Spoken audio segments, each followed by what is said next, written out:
Chapter 29. Jinwan rushed back to the bed, grabbing her phone to pick up the call. Can't sleep? Mo Jingshan's voice came from the phone. Under the bright night sky, his voice was strangely alluring. The moment Jinwan heard his voice, her entire body softened as she lay on the bed. She held a pillow in her hand.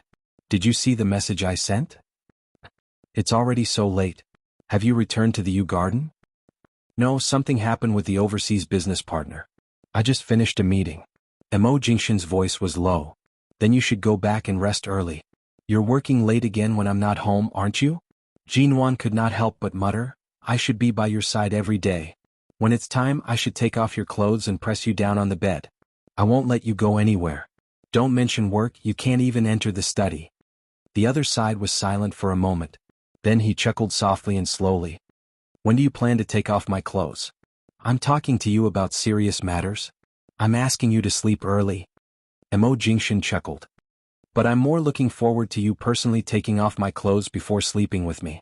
Jinwan buried her face into the pillow, listening to the movements on the other end. She sighed inwardly.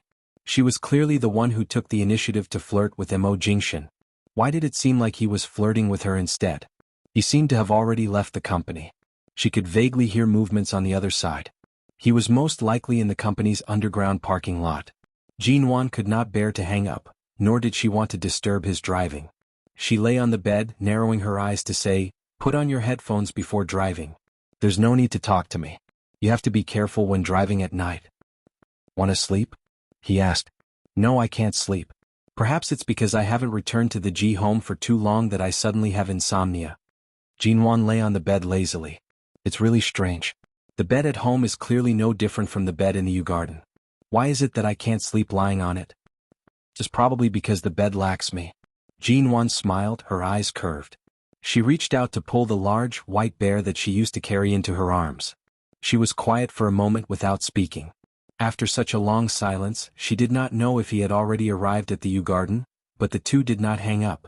She said lazily, It seems like I can only let Mr. Bear carry me to sleep tonight. Mo Jingshan directly asked, What Mr. Bear? That's right. Other than you, the legal husband, the only one who has the right to climb into my bed is Mr. Bear. Jinwan said as she pinched the big white bear in her arms. She then took a look at the time and smiled. All right, you drive. I won't disturb you anymore. See you tomorrow. With that, Jinwan was about to hang up. But she really couldn't bear to. She thought that she should wait until he hung up before hanging up, so she quietly pressed the phone to her ear. However, after listening for a long time, Mo Jingshan did not seem to have hung up. Was he waiting for her to hang up? Jinwan smiled and was about to move the phone away from her ear when she suddenly heard Mo Jingshan's low voice. Come out, open the door. Jinwan pondered for a long time before jumping up from the bed. She turned and rushed to the window to look outside. Outside the Ji family's front yard, there were white car lights flashing by. In the darkness, she could vaguely tell that the car belonged to Mo Jingshan. Jinwan was shocked. That car is yours? You're here? Mrs. Mo, my clothes have already been prepared. You're welcome to take them off whenever you want. Mo Jingshan's voice was light and carried a hint of a smile. Before Jinwan could return to her senses, he had already hung up. Jinwan was stunned. So Mo Jingshan really came? The Mo Corporation was not far from the Ji family home. How did he arrive so quickly? He actually directly came over tonight? In the Ji family's front yard, the moment the housekeeper and helpers saw that it was Mo Jingshan's car, they rushed to open the door to welcome him. At this time, no one in the family had slept yet. Ji Hongwen heard the news and immediately went downstairs. Even Shin Haru and Ji Menggran were alarmed when they heard that Mo Jingshan had come to the Ji family home. Only Jinwan finally realized what was going on. She stared at the darkened phone screen for a long time before she finally managed to react. She rushed to run out. Brother Jingshan. Ji Menggran had just showered. She wore a thin pink negligee and walked over to welcome him. Why didn't you say hello before coming to the Ji family home? After Mo Jingshan entered, Ji Menggran directly stood in front of him, blocking his view of others. Mo Jingshan coldly glanced at her and ignored her. He turned to look at Ji Hongwen, who had already walked over, politely greeting him, Dad. Why did you come at this time? Ji Hongwen clearly did not expect Mo Jingshan to come to the Ji family home so late. You didn't return to the U Garden? Did you come directly from the company? Mo Jingshin directly walked in, his gaze deep and quiet. The company is not far from here. Jinwan is here, so I came directly on the way. Yeah, Nwan only returned to the Ji family for a night. So Mo, you can't bear to part with her? Shin Haru interrupted, her tone slightly strange. She really could not understand where Jinwan, that little brat, got her fortune from. Not only was she able to successfully marry someone like Mo Jingshin, she was even cared for so much by him. After seeking death and asking for a divorce for more than half a year, she was still Mo Jingshin's wife. The moment Jinwan came downstairs, she heard Shin Haru's unkind tone. As expected, this woman would put on a different face in front of her when she was not around. Since you're here, you should rest first. Any Chin, go call Jinwan down. Ji Hongwon was currently in a good mood. Both his daughter and son-in-law were here. It was truly a rare sight. Auntie Chin nodded. She was about to head upstairs when she saw that Jinwan had already come down. Eldest Miss, Mr. Mo is here. Auntie Chin smiled at her. I know earlier on we were on the phone. Jinwan did not hide anything. She headed downstairs and headed over. The first person she saw was Mo Jingshin wearing a black trench coat over his well-fitted suit. This man, how could he be so handsome? Even a simple trench coat could look so good on her. Before she could meet his gaze, she heard Ji Mingran's voice forcefully interject. Brother Jingshin, it must be very cold outside tonight, right? It's already been many days since autumn. Did my sister's cold spread to you? Don't just focus on work. You have to take care of yourself. Mo Jingshin coldly and indifferently made an end sound.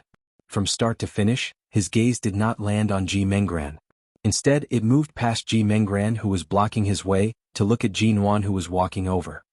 His brows were handsome as he stood there, calmly looking at her. However, his gaze was only focused on her. Chapter 30. Why did you suddenly come? You scared me. Jinwan walked forward, circling around Ji Mingran to stand by his side. Mo Jingshin held her hand, lowering his eyes to look at her. Your hands are so cold? And it's a little cold tonight. Earlier, I forgot to turn on the air conditioner. It's good that you're here to help me warm my hands. Jinwan smiled as she spoke. In the blink of an eye, she looked like a spoiled wife. Brother Jingshin, tonight. Ji Mingran was still excited that Mo Jingshin would come to the Ji home. No matter how they ignored her, she still wanted to speak to him. Ji Hongwon suddenly coughed, clearing his throat heavily. His expression was ugly.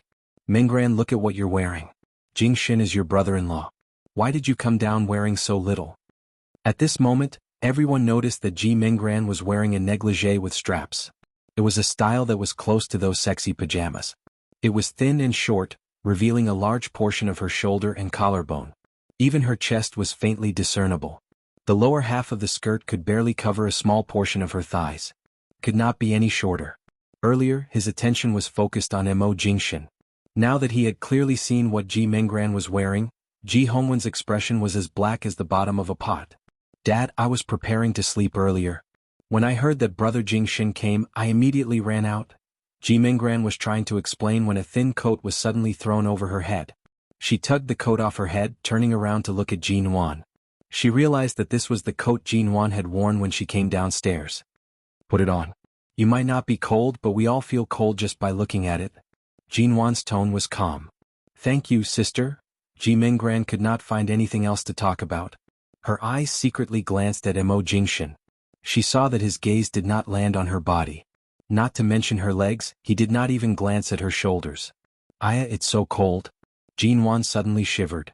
I didn't expect it to be so cold after taking off the coat. Dad, it's getting late. You guys should go back to sleep. Jingshin and I are going back to our room. Brother-in-law has just arrived. Sister, you're already dragging him back to our room? Ji Mingran muttered. Ji Hongwon glanced at Ji Mingran. So much? Hurry up and get dressed. Seeing that everyone was standing there, Auntie Chin took the initiative to say, why don't I go to the kitchen and cook a few bowls of supper? The weather has been really cold recently, so it's good to eat something warm before going to bed. Yes, Aunt Chin, hurry up and cook. Ji Mingran turned around and raised her hand in agreement. You guys go ahead. I've eaten too much tonight. I'm not hungry right now. Jingshin has also been busy at the company all day. It's already so late, so I won't be eating supper with everyone. Jinwan's expression was calm as she held onto Mo Jingshin's hand. She did not give Ji Mingran any chance to approach. All right, go back to your rooms. Sister Chin, you don't have to do anything. Ji Hongwen said sternly. When Auntie Qin heard this, she stopped walking towards the kitchen. Ji Minggran finally managed to see Mo Jingshan. She wanted to find an opportunity to speak with him. But right now they didn't even have the chance to sit together and look at him, let alone talk to him alone. Jin Wan looked at her with a faint glimmer in her eyes. Running downstairs dressed like that, with his father's old-fashioned personality, it was impossible for him not to be angry. My dear sister, you are too eager for quick success. You'll be easily exposed like this. Ji Minggran turned around unwillingly, only to see that Jin Wan was already speaking softly to Mo Jingshan. The two of them were actually whispering in each other's ears in front of so many people. They really did not know shame. Mo Jingshan was usually such a high and mighty person, but he actually spoiled Jin Wan so much. The more Ji Minggran watched, the angrier she became. But right now she could not say or do anything. In the past, whenever Jin Wan returned home, she would argue with her father. Her father would always use his docile and obedient personality to compare with Jin Wan's willfulness and ignorance. Jin Wan would then angrily slam the door and leave. She would not show any face at all in the Ji family. Her father would also be angered to the point of wanting to chase Jin Wan out of the house. But now, could it be that the wheel of fortune had turned? Jin Wan had become a caring little cotton-padded jacket. She had only come downstairs to see Mo Jingshan in her nightgown, but she was actually lectured in front of so many people. Which expert had taught Jin Wan exactly? Everyone could clearly see Jin Wan's proud and arrogant personality, but none of them hated her? Shen Haru saw that Jin Wan and Mo Jingshan had already gone upstairs and decided to speak softly by the side. Wan, this child is still so immature. Jing Shen came to the Ji family in the middle of the night. We should at least give him time to talk to the elders. She's still immature and has implicated Jing Shen to the point where he seems to have no respect for his elders. And Shen is right. Dad, what I meant earlier was that elder sister has gone overboard. Ji Minggran softly harumphed. Ji Hongwen's gaze was sharp as he looked at them. Are you done yet? Can't you see what time it is now? What words must be said so late at night? Shen Haru saw that he was angry and immediately softened her expression. She did not say anything more. This little hussy Jin Wan seemed to be getting more and more difficult to deal with. Ji Hongwen was also on Jin Wan's side, so it was better for her to speak less for now. Dad, shut up. Go back to your room. Ji Hongwen turned around, glaring at Ji Minggran even more harshly. Ji Minggran's expression changed. After being yelled at by her father, she trembled in fear and did not dare to speak anymore. She felt slightly wronged and raised her eyes to look upstairs. She bit her lips unwillingly and turned around to angrily rush back to her own room. The room door opened and closed. The light in the bedroom was gentle. Why did you suddenly come here? You didn't even tell me beforehand. Jin Wan turned back to glare at the person who had caused the entire family to be dumbfounded. Didn't you say you missed me? The moment she turned back, Mo Jingshan suddenly lowered his head. Jin Wan faltered slightly as she stared at the handsome face in front of her. The distance between the two was less than half a centimeter.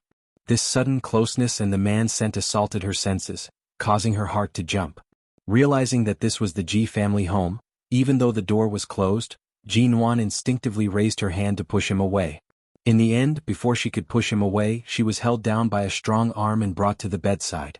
Mo Jingshan directly pulled her onto his lap, locking her in his arms by her waist. Earlier on the phone, didn't you say you wanted to take off my clothes? Right now I'm right in front of you. What's wrong? You can't even raise your head? Jin Wan pushed his arm away. The courage she used to tease him earlier had long disappeared to who knew which country. After pushing for a long time, he did not budge at all. She could not help but pat his arm, turning to speak to him with a hint of anger. Who asked you to come so suddenly? I wasn't mentally prepared at all. He chuckled softly by her ear. Are you sure you don't welcome me? Then I'll leave now and let you hug your Mr. Bear until daybreak? At the same time, Mo Jingshan's gaze shifted to the large, white bear that was slanted on the bed. His lips curved in a light smile. Chapter 31. Even though he did not move to leave, Jin Wan still subconsciously grabbed his sleeve and pressed down on his arm, preventing him from leaving. Mo Jingshan wrapped his arms around her waist, his handsome face leaning closer. His thin lips were almost pressed against her cheek, and his breath was warm. Could it be that the person who sent me the message earlier wasn't you? Jin Wan did not speak. Being held in his arms, she felt her entire body soften. She was so soft that she did not know what to say. She really did not want to break this warm silence. This made her feel at ease, like a fallen leaf returning to its roots. She did not speak. The man's voice was close by her ear, low and ambiguous. "If you don't speak, I'll kiss you in?" Jinwan was about to speak, but the moment she turned her head, she was abruptly kissed by the man who had lowered his head. The sudden kiss caused her entire body to instantly become docile. She obediently stayed in his arms without moving. This kind of sitting position was overly intimate, challenging all of her senses. His kiss deepened and Jinwan slowly closed her eyes. Just as she was about to try to respond, she suddenly felt her hand being raised by him. She opened her eyes and felt him pressing her hand against his collar. When he kissed her, his gaze was silently provoking her. It was as though he was saying, "If you have the ability, come and take it off." Under his gaze, Jinwan was so shaken that even her bones were about to turn soft. She pressed her hand against his collar but did not move for a long time. He held her even more tightly in his arms, and they were inseparable. Their gentle lips and tongues continued to intertwine. Because her breathing was not smooth, she leaned into his embrace. Her hand also unconsciously gripped the collar of his shirt tightly. Her fingertips could feel the heat of his body through his clothes. In her previous life, this kind of ambiguous entanglement, this kind of immersion without any defenses, was unfamiliar yet exciting to her. She had never experienced this kind of trembling. When Jinwan's consciousness was in a daze, his hand reached into her clothes. His warm fingertips caressed her skin. It was as though they carried a prairie fire, burning her inch by inch. Jinwan's body abruptly trembled. She abruptly opened her eyes, only to see that the man's eyes were as deep as the bottom of the sea. During the day she had been busy with the real estate data and documents. She had been in the housing management office and all kinds of smoke-filled information halls. At this moment she still felt that she smelled bad. Remembering that she hadn't showered yet, she quickly pushed him again, but he easily pressed her down on the bed. Jinwan panted. Her clean and fair face hid her emotions and blush. "This is the G home, not the U garden? Why don't we wait until we return to the U garden?" From the start, Mo Jingshan did not plan on giving her a chance to retreat. He continued kissing her deeply, not stopping for even a moment. While she was unprepared, he almost took off half of her clothes. Wait, I haven't showered yet." Jinwan's hair was disheveled and her cheeks were red.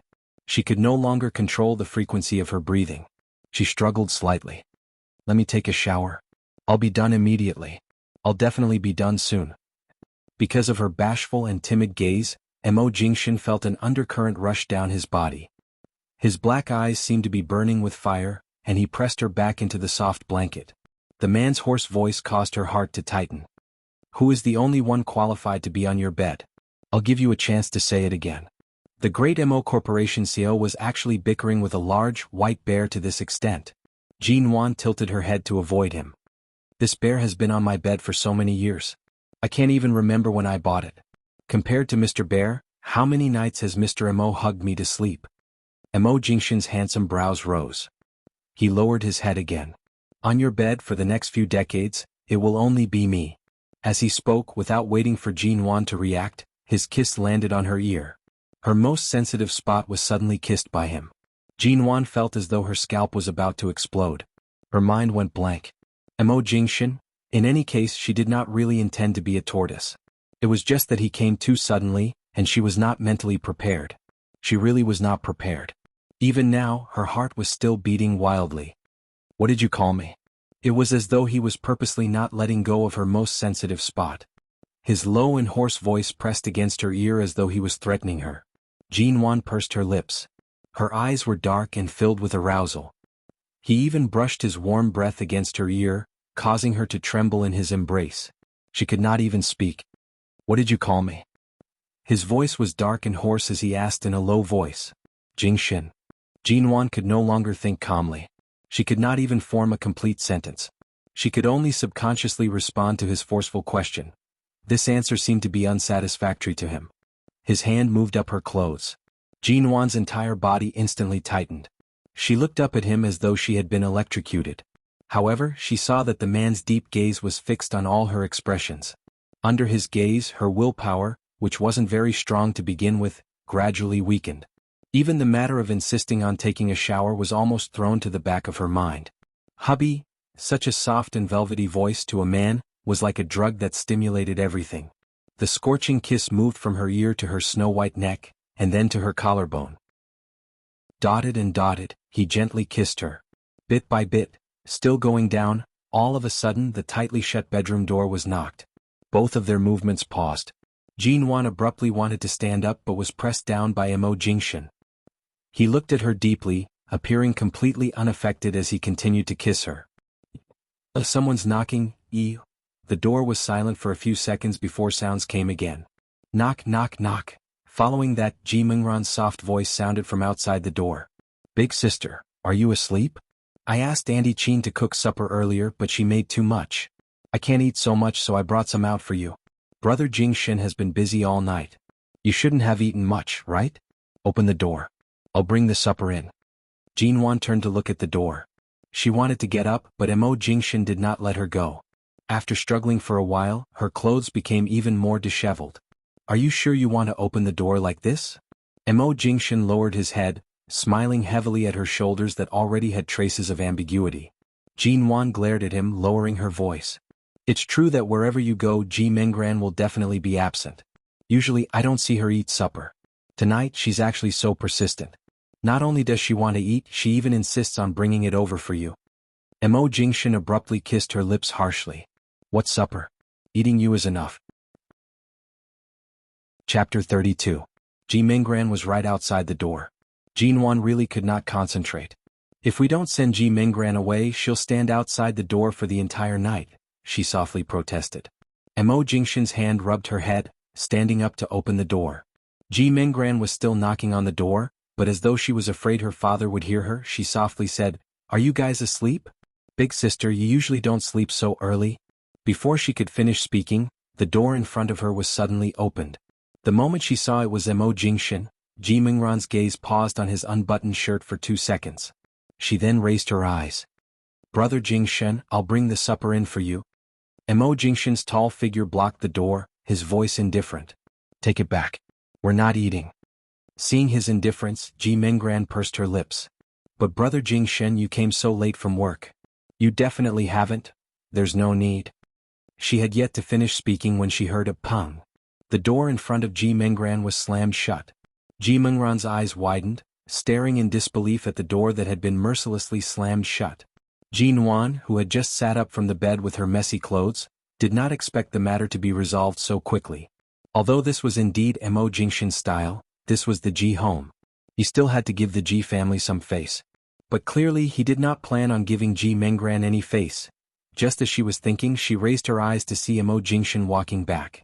The moment Jinwan saw his eyes that were as deep as the sea, she immediately jumped up from the bed. She grabbed the big white bear on the bed and threw it at him, turning to escape to the bathroom. I'm going to take a shower. Mo Jingshan caught the bear she threw. He then glanced at her fleeing back view and sighed with a smile. He threw the eyesore big white bear to the side. Ji Mingran wanted to knock on the door but the room was too quiet. She raised her hand and put it down. Her fingers that were gripping the bowl were turning white from the force. A moment later she gritted her teeth and returned to her own room. She threw the supper in her hands into the trash can and threw the bowl away as well. Jinwan lingered in the bathroom for half an hour before leaving with a towel wrapped around her. Walking out of the bathroom, she held a towel to dry her hair with one hand and pressed down on the towel wrapped around her chest with the other, subconsciously afraid that it would fall. As she walked, she glanced at the person by the bedside and saw that he was looking at an old photo album by her bedside. What are you looking at? She wiped her hair until it was no longer dripping and walked over. Mo Jingshan placed the album down. She lowered her eyes to see the photo of the family of 4 from more than 10 years ago. At that time Shinharu had not interfered. At that time the Ji family was happy and blissful. This is my mother. She glanced at her. Isn't she beautiful? Mo Jingshan's voice was low but even so, his voice was pleasant and magnetic. From this photo, you don't look much like your sister since you were young. That's right. Although Mingran and I are blood-related sisters, we don't look alike at all. Jinwan curved her lips. It's not just that we don't look alike. I don't even look alike to my mother. If it weren't for the fact that Dad has always favored me the most, I would really suspect if I'm really their biological daughter. Mo Jingshan suddenly glanced at her. The moment she met his dark and deep eyes, Jinwan was affected by the faint hint of a smile on his face. She subconsciously lowered her head to look at the towel on her body. It did not seem like there was anything exposed. My hair isn't dry yet. I'll go dry it. She turned around. However, before she could take 2 steps, the man easily pulled her back and pushed her onto the bed. Jinwan reflexively wanted to get up, but Mo Jingshan's hand was already on her waist. His left hand landed on the other side of the bed, trapping her under his body. His voice became increasingly deep and seductive. Did you think I would let you off again and again? Her long hair was slightly damp. It was thick and soft, spreading across the bed like seaweed. Because of his position, her cheeks became redder and redder. Her heart began to beat faster and faster. Jinwan moved her lips, wanting to speak. Mo Jing? The man did not give her another chance to speak. He lowered his head and kissed her. Jinwan was just about to reach out to push his chest when her hands were pressed against the top of her head by him. This position. Jinwan's face exploded in red. Don't pull my towel. It was not easy for her to wrap herself up so tightly in the bathroom earlier. Don't touch there. Don't. Jinwan's face was so red that it was about to drip blood. She had never experienced this before. Usually she was used to kissing, hugging, and even purposely teasing her sensitive spots. But to directly pull off her towel on the bed, this was... Furthermore, his hand was reaching into her towel from below. You didn't bring a change of clothes in and only came out wrapped in a towel. Wasn't it to make it easier for me to take it off? His voice was bewitching, causing Jinwan's little anticipation and shyness to be completely exposed. She admitted that she did not plan to escape tonight. However, this overflowing tide of passion had completely overturned her previous understanding. Right now her mind was completely blank. Everything was based on her instincts. Jinwan felt that Mo Jingshan was completely suppressing her. His scorching kiss caused her to be unable to think. When he whispered behind her ear, his breath was so hot that she couldn't help but shiver. Did the courage to threaten to take off my clothes get eaten by a bear? I drove at 200 kilometers per hour from the company to the G home, yet I still have to take it off myself? She had already said that no matter how close his company was to the G home, it was impossible for him to reach the G home so quickly. In the end, he actually drove at 200 kilometers per hour. The scorching tide of passion continued to engulf her. Jinwan was teased until she was about to cry. Don't touch there. Don't kiss. Her voice was delicate and soft to the point where she did not dare to believe that this tone came from her own mouth. She did not expect that this would cause the man who was already tensed up to lose control. He lowered his head and fiercely kissed her lips again. Jinwan was pressed down by him. Her lips and tongue were occupied by him. The towel on her body had long been thrown off the bed. She had never been so aroused before. Her body had never trembled from anxiety and anticipation like this. She was already naked, but the man on top of her was still fully dressed. Her hand was suddenly held by him. From the few buttons of his shirt, he held it and unbuttoned it one by one. He then held her hand and slid it down to his belt. Her hand pressed against the expensive and exquisite metal front of the belt. The cold and hard touch caused Jinwan's mind to go blank for several seconds. She only heard him coaxing softly, "Be good. Undo it." That. Chapter 33. Anyway, his shirt had already been unbuttoned. As for the belt, she would remove it as well. Since they had already reached this step, Jinwan gathered her courage and tried to undo it under his control. Perhaps it was because she had never done it before. After a long time she did not succeed. She raised her head to look at him in defeat. "I can't undo it," Mo Jingshan chuckled softly, holding her hand and placing it on a protrusion by the side of the metal buckle. His fingers pressed lightly and a soft and pleasant sound could be heard. Hearing his low and husky chuckle as he leaned down to kiss her ear, she gripped the shirt he had yet to take off with both hands. Her voice was soft and hoarse. "Mo Jing, gentler." Firstly, she was afraid it would hurt like the first time. Secondly, this was the G home. She was afraid that if she made a sound, it would be heard. Mo Jingshan lowered his head, seeing her eyes that were about to overflow with tears. He kissed her lips. "Are you sure that you only felt pain that night?" Jinwan, that night when he was drugged, she had experienced it twice in both her previous and current lives. At the beginning she was in so much pain that she wanted to die. She cried and begged him to let her go. But later on, she did not know when it started, but her crying voice gradually changed.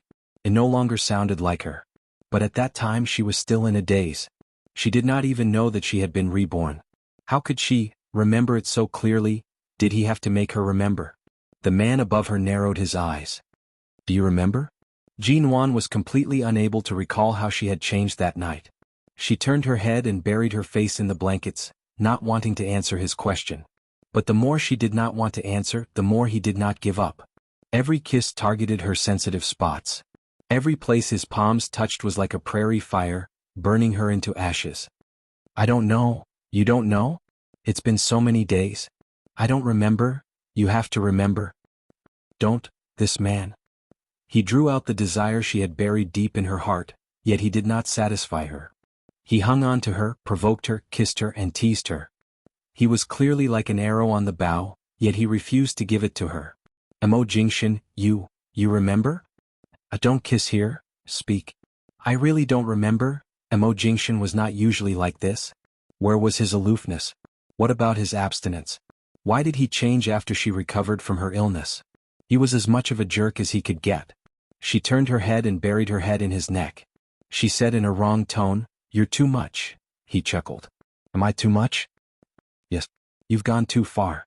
We've been married for half a year and I've let you go time and time again. Am I being too much? Jinwan buried her head in his neck and did not speak. Seeing that she had suddenly become obedient, Mo Jingshan was most likely very satisfied. His breathing was no longer as steady because of her breathing against his neck. It gradually became heavy and disorderly, but his voice was still languid and seductive. Be good, don't close your legs so tightly. Spread them apart. Right now Jinwan didn't have the ability to think at all. She subconsciously moved her legs and did as she was told. Her obedient attitude would make any man feel hot when he saw it. Miss Meng Ran? Why aren't you asleep yet? Suddenly, there was the sound of a servant passing by outside the door, as well as the question in a low voice. Jinwan did not dare to believe that Ji Meng Ran had actually returned and was eavesdropping outside the door. Ji Meng Ran, who was hiding outside the door, no longer hid. She paced back and forth by the door. I can't sleep. I ate too much earlier and want to walk around to digest before going to sleep. The servant nodded and was about to leave with the things in her hands. However, Ji Meng Ran's sharp eyes caught the things in the servant's hands. She immediately raised her voice and shouted, Why are you holding this thing? This is something that Brother Xing gave to my sister. Why is it here? Quickly take it away and destroy it. Don't let Brother Jingshan see it. The servant's entire body stiffened. She softly said, Madam asked me to take this away. I was just about to put it away. Quickly hide it. If others find out about what happened between my sister and Brother Xing, it would be bad. How was Ji Meng Ran's voice telling the servant to hide it? She raised her voice and spoke loudly as though she wanted everyone inside to hear every single word. When Jinwan heard the words Brother Xing, her back instantly turned cold. A certain memory that she had purposely tried to forget caused all the blood in her body to freeze. Brother Xing has already been chased out for so many years. Back when my sister got married, not many people knew about what happened between her and Brother Xing. Quickly take this away. Quickly. Ji Meng Ran's voice came one after another, causing the servant to be slightly stunned. What was wrong with Second Miss? This was outside Eldest Miss and Mr. Mo's room. She was speaking so loudly, wasn't she afraid of waking them up? And that matter? The Ji family had not mentioned it for so many years. Second Miss was really strange. Jinwan abruptly stood up. She grabbed the towel and wrapped it around her body, rushing off the bed. In the end, her entire body was weak from being teased and her legs were soft and powerless. The moment her feet touched the ground, she suddenly fell forward due to the speed at which she got off the bed. Mo Jingshan's eyes and hands were quick to catch her, but he was too late. Jinwan's knee knocked heavily against the edge of the bedside table. The pain caused her to cry out softly, ah. Ji Meng Ran, who was outside the door, heard Jinwan's suppressed movements. Her thoughts immediately went astray as she turned to stare at the tightly shut door. She was sure that they had heard what she had just said outside, and they had heard it very clearly. Even like this, Mo Jingshan did not suspect that something had happened between Jinwan and someone else? And they could still carry on like this? Could it be that other than that night they had slept together recently? Second Miss, let's go. Hurry and rest. It's already late. The servant heard the sound and also had her thoughts go astray. She held the things in her hands with a red face and rushed off. Ji Meng Ran's expression was ugly as she stood outside the door.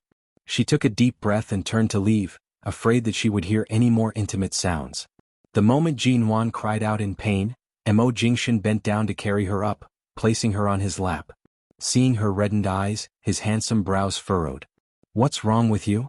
As he spoke, His palm had already touched her knee. Seeing that her skin was only slightly red and not very serious, he finally relaxed. After the pain, Jinwan finally calmed down. She knew that Ji Mingran was trying to drive a wedge between them, although this method was useless and would only make Jinwan feel disgusted. It's nothing. Jinwan lowered her head and touched her knee. She did not explain. Mo Jingshan looked at her, his gaze carrying a hint of sternness. Chapter 34. She sat in his embrace, her hand gripping his slightly open shirt. The moment her gaze landed on his chest that was still very warm, she tilted her head against his shoulder and used her hand to poke at his collar. Ming Ran said earlier, before he could finish his sentence, the hand that was wantonly moving around his collar was caught by him and pressed down. Mo Jingshan rubbed her slightly damp head. Marriage is based on trust. I won't ask and you don't have to explain. Jinwan's heart trembled. She suddenly felt that everything was worth it. Jinwan's hair had yet to dry. Mo Jingshan's fingers moved through her hair and finally sighed softly. Where's the hairdryer? Dry your hair. Was he finally going to let her blow dry her hair?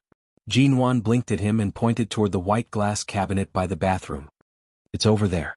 Mo Jingshan placed her down and covered her naked body with the blanket. He then got up to help her get it. Jinwan grabbed the towel by the bed and shrunk under the blanket. She barely managed to wrap the towel around herself and rushed off the bed. She did not plan on letting him dry her hair again. If he continued to spoil her like this, she was afraid that in the future, she would not be able to take care of herself. I'll do it myself. The moment she ran to his side, she reached out to snatch the hairdryer. Mo Jingshan was tall and had long legs. He lowered his eyes to glance at her and raised his hand. Jinwan could only stand on her tiptoes and try her best to reach up. After stretching for a long time, she still could not grab it. She glared at him. Give it to me, ah. She jumped up as she spoke. After jumping twice, she noticed the meaningful smile in the man's eyes. Jinwan subconsciously rushed to press down the towel that almost fell from her chest. Mo Jingshan, when you're not being serious, you're really too annoying. She could not help but mutter under his slightly amused gaze. She rolled her eyes at him and turned to leave. Her waist was abruptly pulled back by him. He then pressed her down on the single-seater sofa by the bathroom. I'm only being serious to you and you're feeling wronged? Jinwan harumphed but did not move. Who asked him to be so tall? In front of him, her 165 centimeters tall figure was completely dwarfed. He was clearly using his height to bully her. The sound of the hairdryer rang in her ears. His actions were natural and considerate as he helped her dry her hair. Not only did the appearance of a grown man holding a hairdryer not feel out of place, but it was also so beautiful and elegant that it made people wonder where this man was an elegant god that had descended from. The creator was really amazing. He could put all the perfection on one person. If you continue to spoil me like this, you'll turn me from a little wild dog on the grassland into a spoiled little Pekingese. Jinwan closed her eyes and snorted angrily, but she appeared a little innocent. Don't move. The man's voice was low and soft. Jinwan gently. Jinwan tilted her head and glanced at him, but he pushed her head back. Sit properly. Don't move. She raised her eyebrows, listened to the sound of the wind and casually asked, Do you have no intention of going back to inherit the Mo family's company? I heard that the Shine Group's headquarters has been moved to America. He did not pause. It was as though he would casually reply to her question. His tone was normal. Shine Group still has grandfather and the Mo family's elders and uncles. She raised her hand to play with a strand of hair hanging in front of her chest. But I remember that grandfather Mo doesn't seem to have any intentions of leaving the company to them. Instead, he wants you to go back. Mo Jingshan did not speak but turned off the hairdryer. He rubbed her hair gently. One Mo corporation is enough to support you. Support her? Supporting her was actually very costly. Although she was very restrained now and did not buy various luxuries to fill her boring life like before. Furthermore, in this lifetime, she did not intend to be supported by anyone. Mo Jingshan had already placed the hairdryer back. Jinwan stood up and used her fingers to comb her hair. She glanced back to see that his shirt was still half unbuttoned. Earlier on, she did not notice that the great CEO Mo had actually helped her dry her hair in such a disheveled manner. But even though his clothes were disheveled, this appearance of his made him appear lazy and seductive, causing one to be unable to shift their gaze away. There was not the slightest hint of a hooligan's aura. Instead, it was so good-looking that it made one's hair stand up. In the past, she rarely had the opportunity to speak so much with Mo Jingshan. It could be said that before they got married, she did not understand him well enough. Aside from his family background, his appearance, the fact that he did not have any women before marriage, and the fact that he doted on her after marriage, she actually knew nothing about him. Aunt's words last time weren't wrong. There are so many women who like you, and there are many rich and famous young ladies who are worthy of you. What exactly do you see in me? Jean Wan supported herself with one hand on the sofa, watching as he slowly rolled up his sleeves. And even a casual movement was so good-looking, Mo Jingshan raised his eyes to look at her. His lips curved slightly. Come here. What for? Although she asked this, she still stood up and walked over. The two of them were only separated by a small sofa. It was only 2 steps. She had just approached him and met his dark and calm eyes when the man suddenly reached out and pulled her into his embrace. He lowered his head and kissed her. The light in the bedroom was so bright that she could not open her eyes. She leaned against his embrace and was kissed by him for a long time. Thinking back to what they had almost done on the bed earlier, she did not even know where to place her hands. After the kiss ended, Mo Jingshan's eyes darkened as he watched her. I'm going to shower. Let's shower together, N? The bathroom in my room is so small. It's not as big as the one in the U garden. 2 people won't be able to shower. Besides, I just showered. Mo Jingshan did not give her any chance to refuse. He opened the bathroom door and brought her in. Mo Jingshan, the soundproofing in my bathroom isn't very good, don't. In the next second she was abruptly lifted up. Jean Wan softly cried out but hurriedly suppressed the sound that was about to escape her lips. Her entire body was carried onto the marble counter in the bathroom. Her messy hair contrasted against her snow-white skin. She placed her hands on his shoulders and did not dare to let go, afraid that she would fall. Her expression was one of shock. What are you doing? Testing the soundproofing. He pushed her against the wall behind the marble counter. Her back was pressed against the wall. Jean Wan watched him. She took a deep breath. Put me down. Before she could finish her words, the man held the back of her head with one hand, forcing her to lower her head and press his lips against hers. He sucked on her lips, the tip of his tongue tracing the shape of her lips. He kissed her until her entire body was soft and soft. He pried open her teeth, forcefully entering her mouth and attacking her territory. The man's breath landed on her neck. His low and heavy voice declared, "Don't even think about sleeping tonight." Chapter 35. The next day, the sky had just brightened when Jean Wan was woken up by a knock on the door. She furrowed her brows and tried to turn around, but she could not. Her entire body was held in Mo Jingshan's embrace. Thinking back to last night, not only was there no shyness on her face, but she was so angry that she wanted to pinch him a few times. He said that she wouldn't be able to sleep tonight, and she really didn't sleep at all. Mo Jingshan, this man was too vengeful. Just because of Ji Mingran's words last night, when the two of them were being intimate, she had suddenly pushed him away. He bore a grudge against her. After that, he brought her into the bathroom and kissed her until she was limp. Then, he touched her until she was unable to extricate herself. She was so aroused by him that she almost begged him to fulfill her wish. In the end, he acted as if nothing had happened. He washed her up, carried her out, threw her onto the bed and hugged her to sleep. He did nothing else. It caused her body to heat up for a long time, and being hugged by him made the heat even more unbearable. No matter how she struggled in his arms, he ignored her and didn't allow her to move. His whole body was on fire and he had nowhere to put it out. This was worse than being drugged. Jean Wan's face was filled with anger.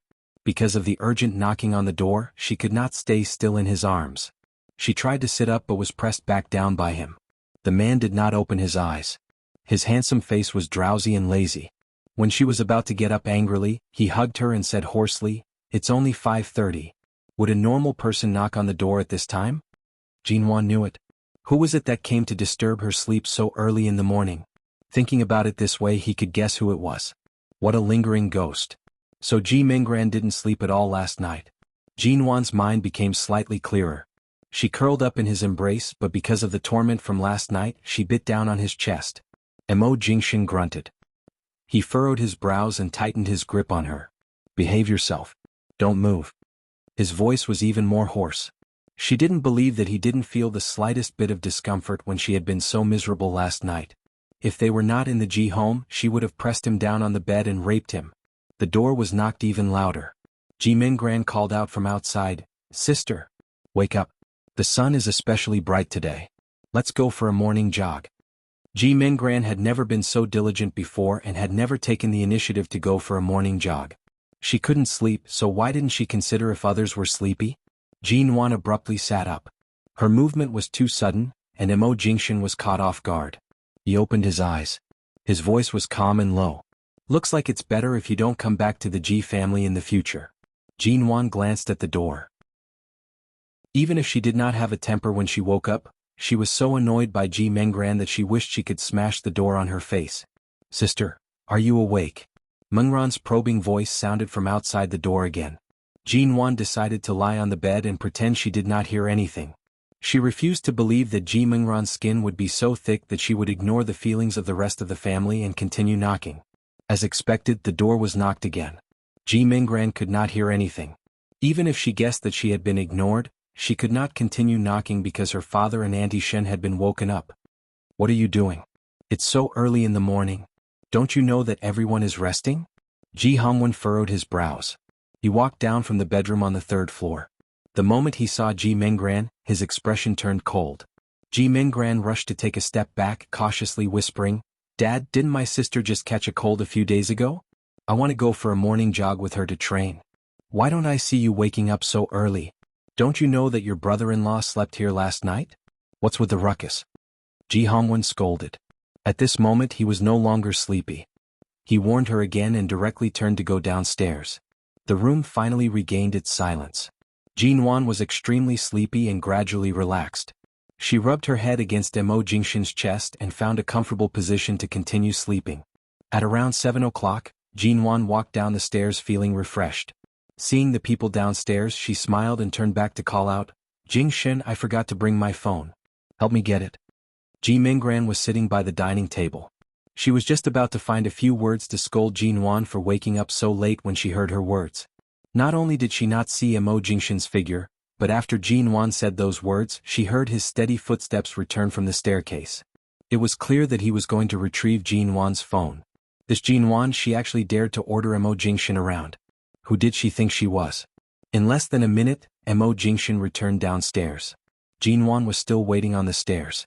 She received the phone from him and blinked at him. Thank you, hubby. Mo Jingshan's clear, black eyes met her gaze. He calmly curved his lips. Go eat breakfast. Dad is already waiting. Ji Hongwen watched as the two of them walked down one after another. One was fresh, beautiful, and generous, while the other was cold and handsome, causing one to be unable to shift their eyes away. Ji Hongwen did not seem to mind that they had woken up late. Instead, he smiled and had Auntie Chin bring over the prepared breakfast. Dad, good morning. Jinwan walked to the seat closest to Ji Hongwen energetically. Shen Haru saw that she had gone to that seat and her gaze was slightly unhappy. She was just about to open her mouth to mock her when she saw Mo Jingshan also walking over. Due to his aura and status, she thought for a moment and decided not to speak. All right. How was your sleep?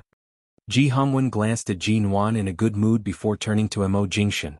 This is the first time you've returned to the Ji home after getting married. If there's anything you're not used to, you must tell me. Mo Jingshan nodded at him calmly and politely. It's not bad. The soundproofing in the bedroom is very good. I couldn't hear anything and had a good night's sleep. Soundproofing? Jinwan glanced at him. This man was really black-bellied. Last night, he had already bullied her to such an extent. These words were clearly meant to mock her. She glared at him darkly. Mo Jingshan only chuckled softly. Ji Minggran sat opposite the two of them, raising her eyes to look at Mo Jingshan. Because in the Ji family, Mo Jingshan's brows were not as cold and indifferent as they usually were. Although he was still somewhat indifferent, he had given Jinwan enough face and was no longer as cold and distant as he used to be. His body carried the freshness of the morning. It was really good looking. However, his hands were attentively pulling out the chair for Jinwan. He did not even glance at the people around them. Chapter 36.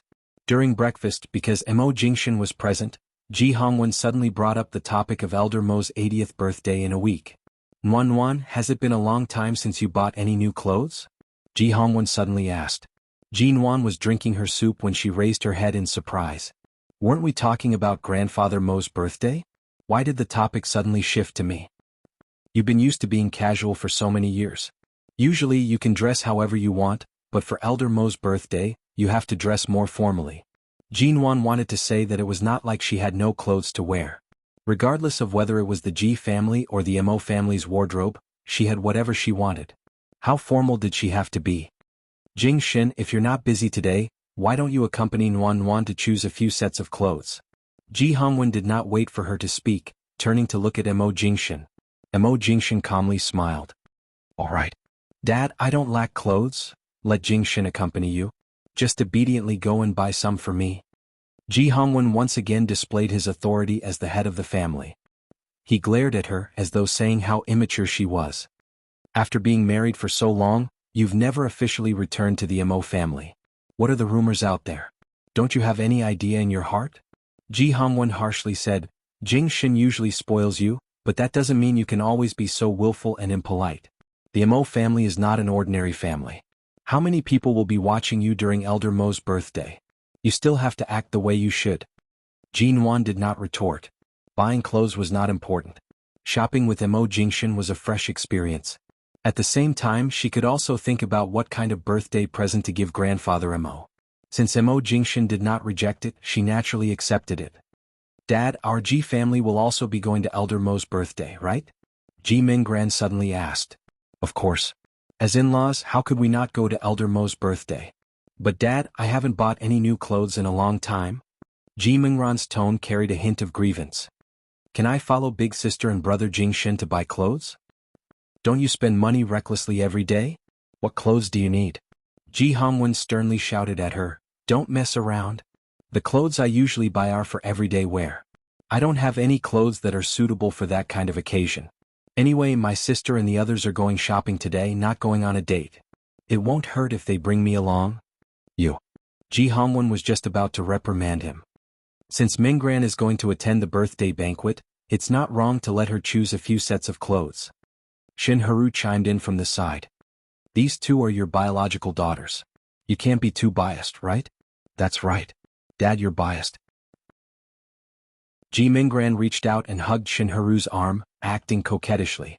You don't even love me as much as Auntie Shen. Since Minggran wants to go, let's go together. Jin Wan smiled indifferently. Sis, you're the best. Ji Minggran winked at her. Jin Wan lightly curved her lips. If she wants to follow, then let her follow. When the time comes, it's fine as long as she doesn't regret it. Wan, you've really spoiled Minggran too much. Since young, you've always given in to her. Ji Hongwen saw that Jin Wan did not object and did not continue scolding her. Jin Wan's lips curved into a cold smile. After all, she's my dearest little sister. If I don't give in to her, who else can I give in to? After spoiling her for so many years and giving in to her biological sister for so many years, she still wanted to snatch her sister's husband away. Many years later, she would even single-handedly push her sister into the abyss of life, causing her to die tragically. Ji Minggran did not notice Jin Wan's unfathomable smile. She only focused on Mo Jingshin's direction. Brother Jingshin, in a while, I'll quietly follow you and sister. I definitely won't disturb you. After sister is done shopping, I'll choose what I want to buy, all right? Mo Jingshin's cold brows moved slightly. His gaze lightly landed on her, but he did not reply. The smile in Ji Minggran's eyes froze. He was really too stingy to even say a single word to her. Shin Haru tugged on Ji Minggran's hand. Isn't it just going to buy clothes? Minggran, there's no need for you to make yourself feel so wronged. It's rare that you can go out with your sister and brother-in-law. Remember to buy the most expensive and best. Anyway, your brother-in-law's money can't even be used up in several lifetimes. Isn't that right, Wan? As Shin Haru spoke, she glanced toward Jin Wan. She was purposely making things difficult for Jin Wan. However, Jin Wan did not speak and only smiled. Her expression was as calm as Mo Jingshin, who was sitting beside her. Seeing that she was not the least bit angry, Shin Haru raised her brows. She did not say anything more. In any case, no matter what was said, Jin Wan would not suddenly stand up and throw a tantrum.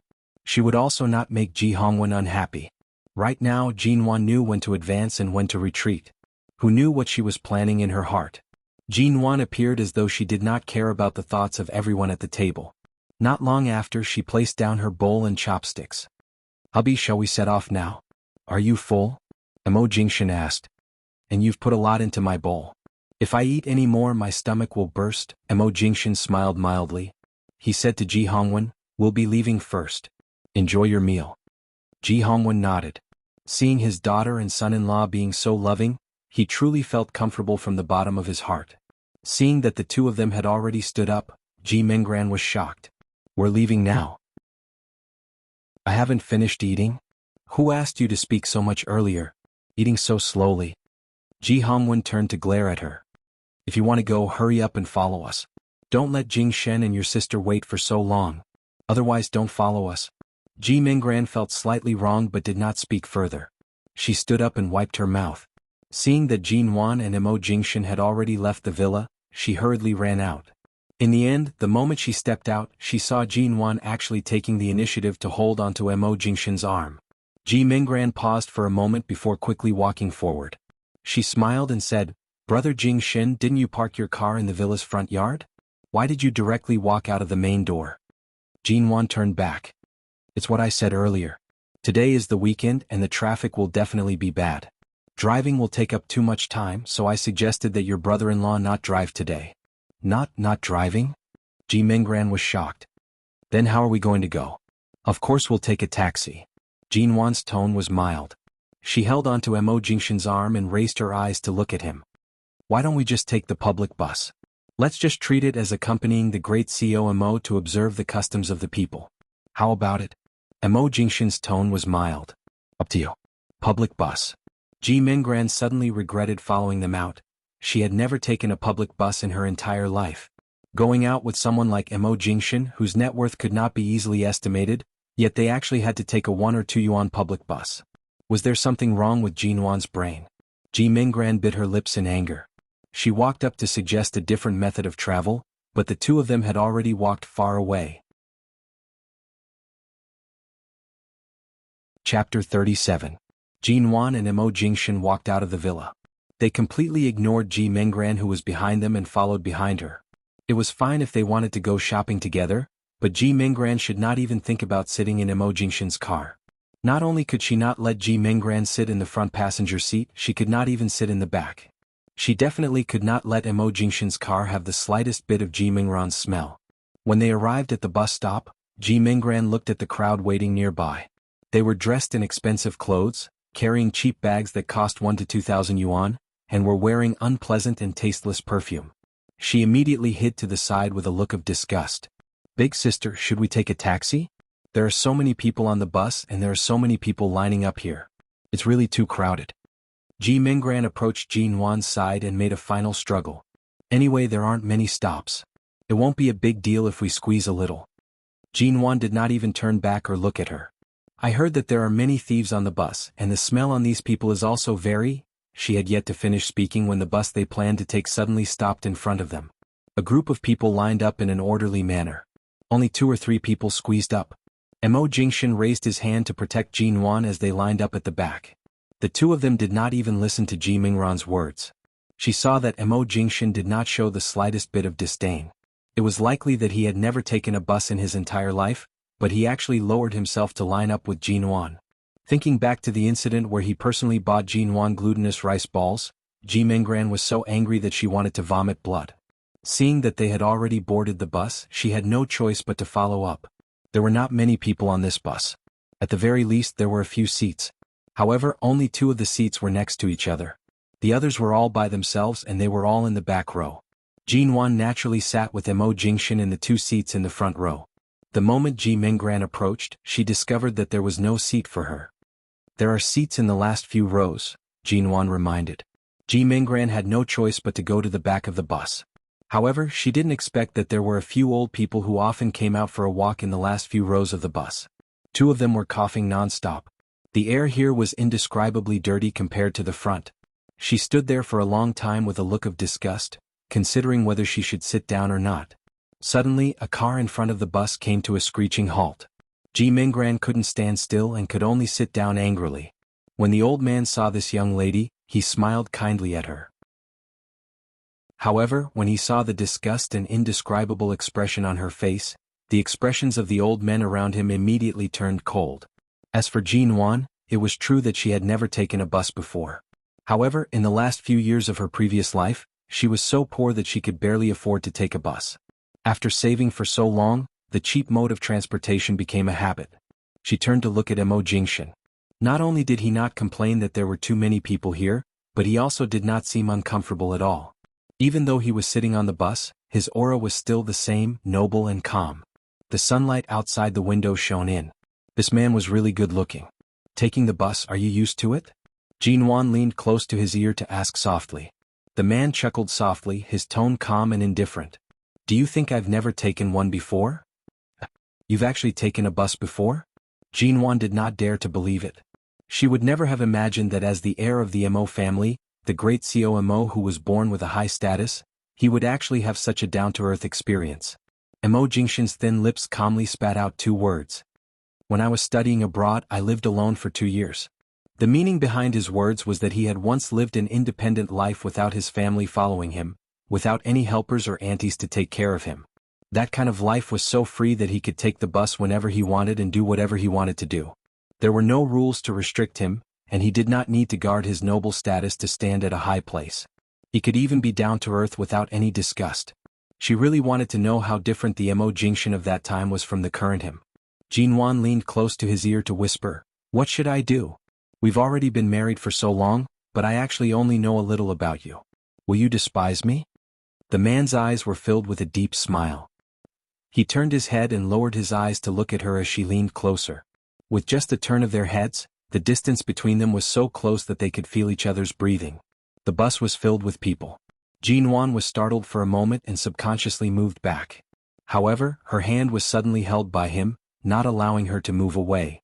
Mo Jingshan's voice was soft and indifferent. Only she could hear it. "Mrs. Mo, there's still a lot of time. We can get to know each other better every day." Get to know each other better? Jinwan's face heated up. She rushed to pull her hand out of his grasp. The man did not let go. Just like that, Jinwan's face was red as he held her hand. On the bus, they watched the passers-by going up and down. Sitting at the back, Ji Minggran had to endure the coughs and unpleasant smells of the people around her. She also had to raise her eyes to watch the 2 people in the front row who were intimately connected. After much difficulty, they could alight from the bus. Ji Minggran was the first to rush down. She hurriedly patted her clothes, afraid that the various smells on the bus would linger on her. She turned to see Mo Jingshan and Jinwan alight from the bus. She pretended to be calm as she casually said, "Big sister, earlier on, you should be more mindful of your image on the bus. I was sitting so far away from you but I saw the 2 of you kissing each other. It's not good for others to see." Jinwan coldly glanced at her. "We're husband and wife. It's not like we're having an affair. Are you afraid of others seeing us whispering in the bus?" "What I mean is, Brother Jingshan is the CEO of Mo Corporation. What if he bumped into an employee from his company and saw the usually high and mighty big boss actually taking the bus and being so intimate with a woman on the bus? It wouldn't be good if they spoke carelessly in the company." Ji Minggran's gaze landed on Jinwan's hand. Before she could finish speaking, Jinwan had already wrapped her arms around Mo Jingshan's. Did she think they were conjoined twins? Couldn't they be separated for even a moment? Right now Jinwan was so lovey-dovey. It was really irritating. "What do you mean by being so intimate with a woman? I'm Mo Jingshan's official wife." "But," Jinwan calmly interrupted her. "Besides, the employees of Mo Corporation aren't bad. They aren't stupid. If they really saw us, they would be curious and go online to check my photo to see if I'm Mrs. Mo or some other woman. Before confirming it, they wouldn't be so stupid as to run to the company to speak carelessly. Do you think anyone dares to spread gossip about Mo Jingshan?" Chapter 38. The place where she got off was a distance from the downtown street. This time, Jinwan didn't plan to take the bus or call a taxi. She decided to walk there. Although it was only a 10-minute walk, Ji Minggran was still furious. Mo Jingshan had never objected to Jinwan's decisions. There was a car available, but she refused to drive or take a taxi. Instead, she insisted on taking the tiring bus. Now she even had to walk. Was Jinwan's brain damaged? Ji Minggran followed behind with an unhappy expression. She raised her eyes to see that Jinwan was leaning her head against Mo Jingshan's shoulder as they walked. It was unknown what they were talking about intimately. Damn it, Jinwan wasn't planning to keep showing off her love today, was she? If she had known this would happen, she wouldn't have followed him out. She originally wanted to find a chance to speak with him alone, but until now she didn't have the chance. Not only would he not have a chance, but he would also be blinded by their public display of affection. On the bustling commercial street in the center of Sea City, Shopping was, after all, a woman's hobby. Mo Jingshan rarely visited such places. Every time he passed by, he would only take a quick glance in the car. Jinwan took his hand and pointed at the stores one by one. She used to frequent all kinds of luxury stores, but now she just passed by and did not intend to go in. After walking for about half an hour, Ji Minggran followed behind in her high heels. She was so tired that her feet almost didn't belong to her. "Sister, what kind of clothes do you want to buy? Are you going to wear a gown or something for Elder Mo's birthday? Hurry up and choose a set." Jinwan appeared as though she did not hear anything and continued to hold Mo Jingshan's arm as they walked forward. As they walked, she asked Mo Jingshan, "What does grandfather Mo like? For his 80th birthday, I don't think the most important thing is how I dress, but what to give him to make him happy. Immediately give him a great-grandson. He'll probably be so happy that he'll live for another 20 years. Mo Jingshan's low voice rang by her ears. Jinwan glared at him. "I'm not joking with you. I really plan on buying grandfather Mo a birthday present first." Mo Jingshan watched her glistening eyes and chuckled softly. "I'm not joking." Jinwan did not reply, but her heart was beating wildly for a long time.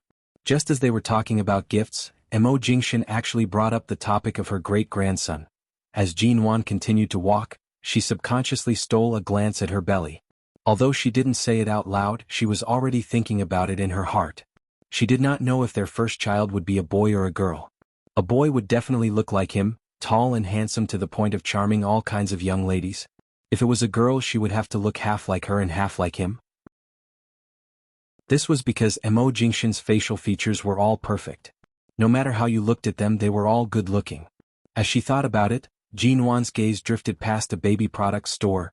Drifted past. In her previous life, she had never dared to dream of giving birth to Mo Jingshan's child.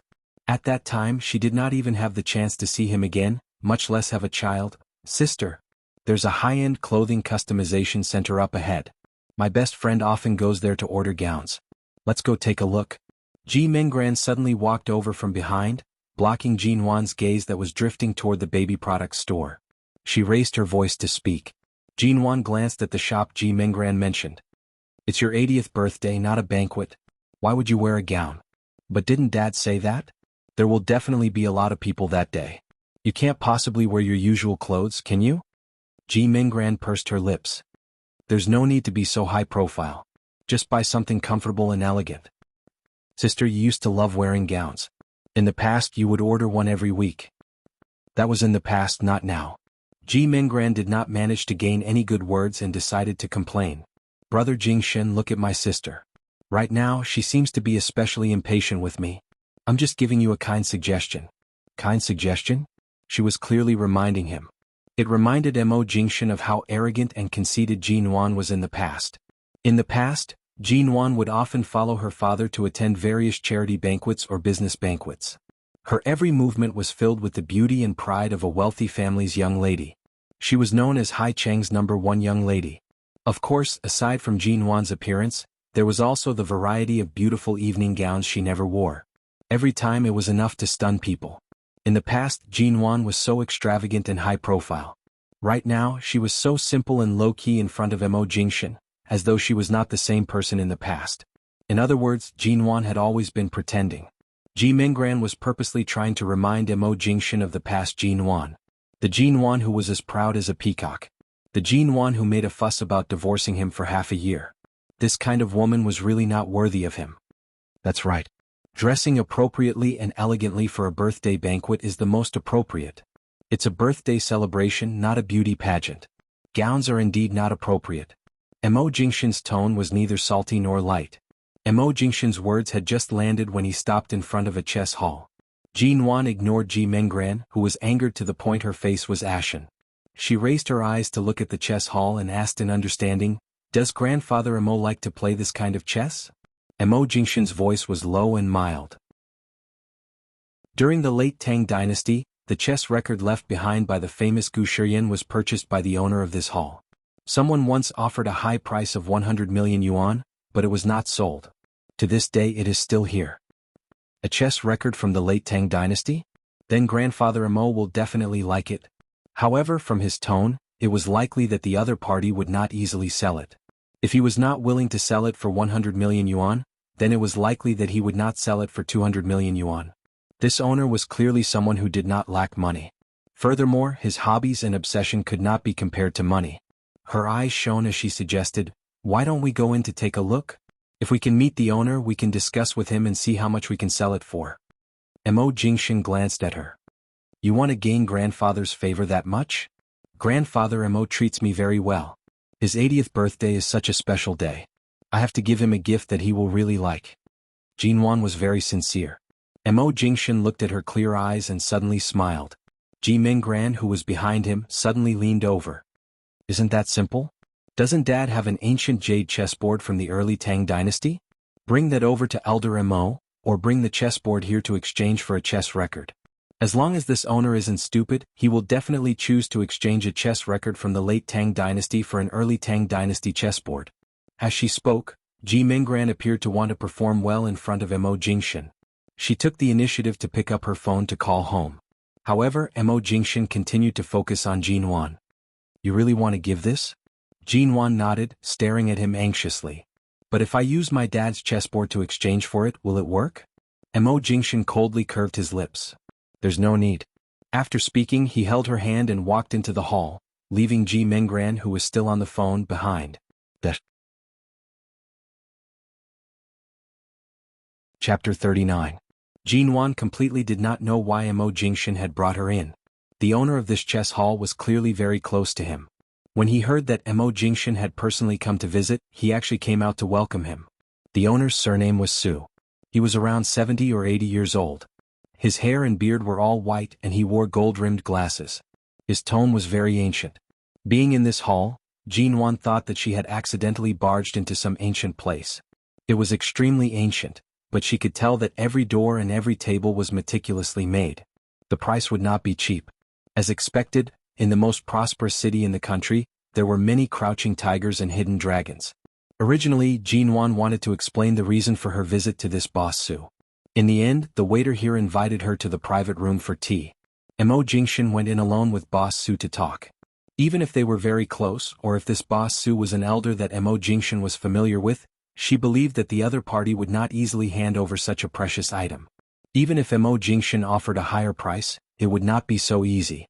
So, what exactly did they go inside for? And so secretive, Jinwan drank her tea, dipping it in the spilled tea. She wrote and drew on the table to kill time. "Mrs. Mo, there's a Miss G outside who said she came with you and Xiao Mo. We were unable to confirm her identity, so we did not let her in. She said she's your sister." A waiter suddenly came in and asked her respectfully, "Do you want to let her in?" Jinwan did not expect that this hall was not a place that anyone could casually enter. Since she was blocked outside, then stay outside. "I don't know her," she said as she took another sip of tea as though it had nothing to do with her. The waiter respectfully nodded at her and left. The private room regained its silence. In such an environment, Jinwan really did not dare to act rashly. It was better to let Ji Minggran in to avoid polluting other people's place. After Ji Minggran received her reply, she angrily tried to explain but was still not allowed to enter. A few minutes later, Ji Minggran's call came in. She was clearly here to question Jinwan. Jinwan switched her phone to silent mode, tossing it to the side and ignoring it. The call came in 4 or 5 times. In the end, he finally gave up and the screen quietly dimmed. About 2 hours later, Jinwan got up and went to the bathroom. When she came out of the bathroom, she suddenly saw the door of the inner room open. She hurried over to take a look. Mo Jingshan's figure appeared at the same time as Boss Su. Seeing that his clothes were neat and tidy, Jinwan finally released a breath. She had waited for too long, so she wasn't sure what had happened. Earlier, she almost suspected that Mo Jingshan had sold himself in order to help her obtain the chess record. She even suspected that this Boss Su had some bad hobbies. As expected, she had thought too much. Jinwan secretly chuckled. She walked over and saw that Boss Su was chatting happily with Mo Jingshan. The moment Boss Su saw Jinwan's expression, he immediately smiled teasingly. "Look, your wife has been waiting anxiously." Mo Jingshan lightly curved his lips, calm and noble. "I've indeed waited for a long time. All right, my heart is aching right now.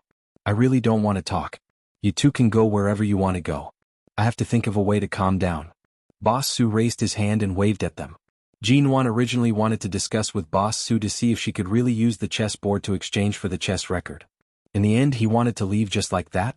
She stared at the white-bearded old man in front of her with a dazed expression. Before she could find a chance to speak, she was directly pulled out by Mo Jingshan. What did you talk to him about in there? Is he unwilling to give it to us no matter how much money we spend? Jinwan curiously asked. Mo Jingshan did not speak. His gaze was calm and unruffled. He glanced at Jinwan. The beautiful, confused, curious, anxious, and slightly upset little woman who was unable to obtain what she wanted. I say it's rare to find out what Grandfather Mo likes.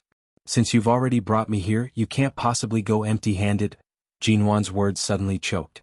She stared in shock at the chess record that Mo Jingshan suddenly handed to her.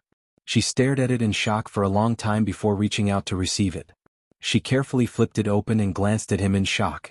This, he actually gave it to us? How much did you spend?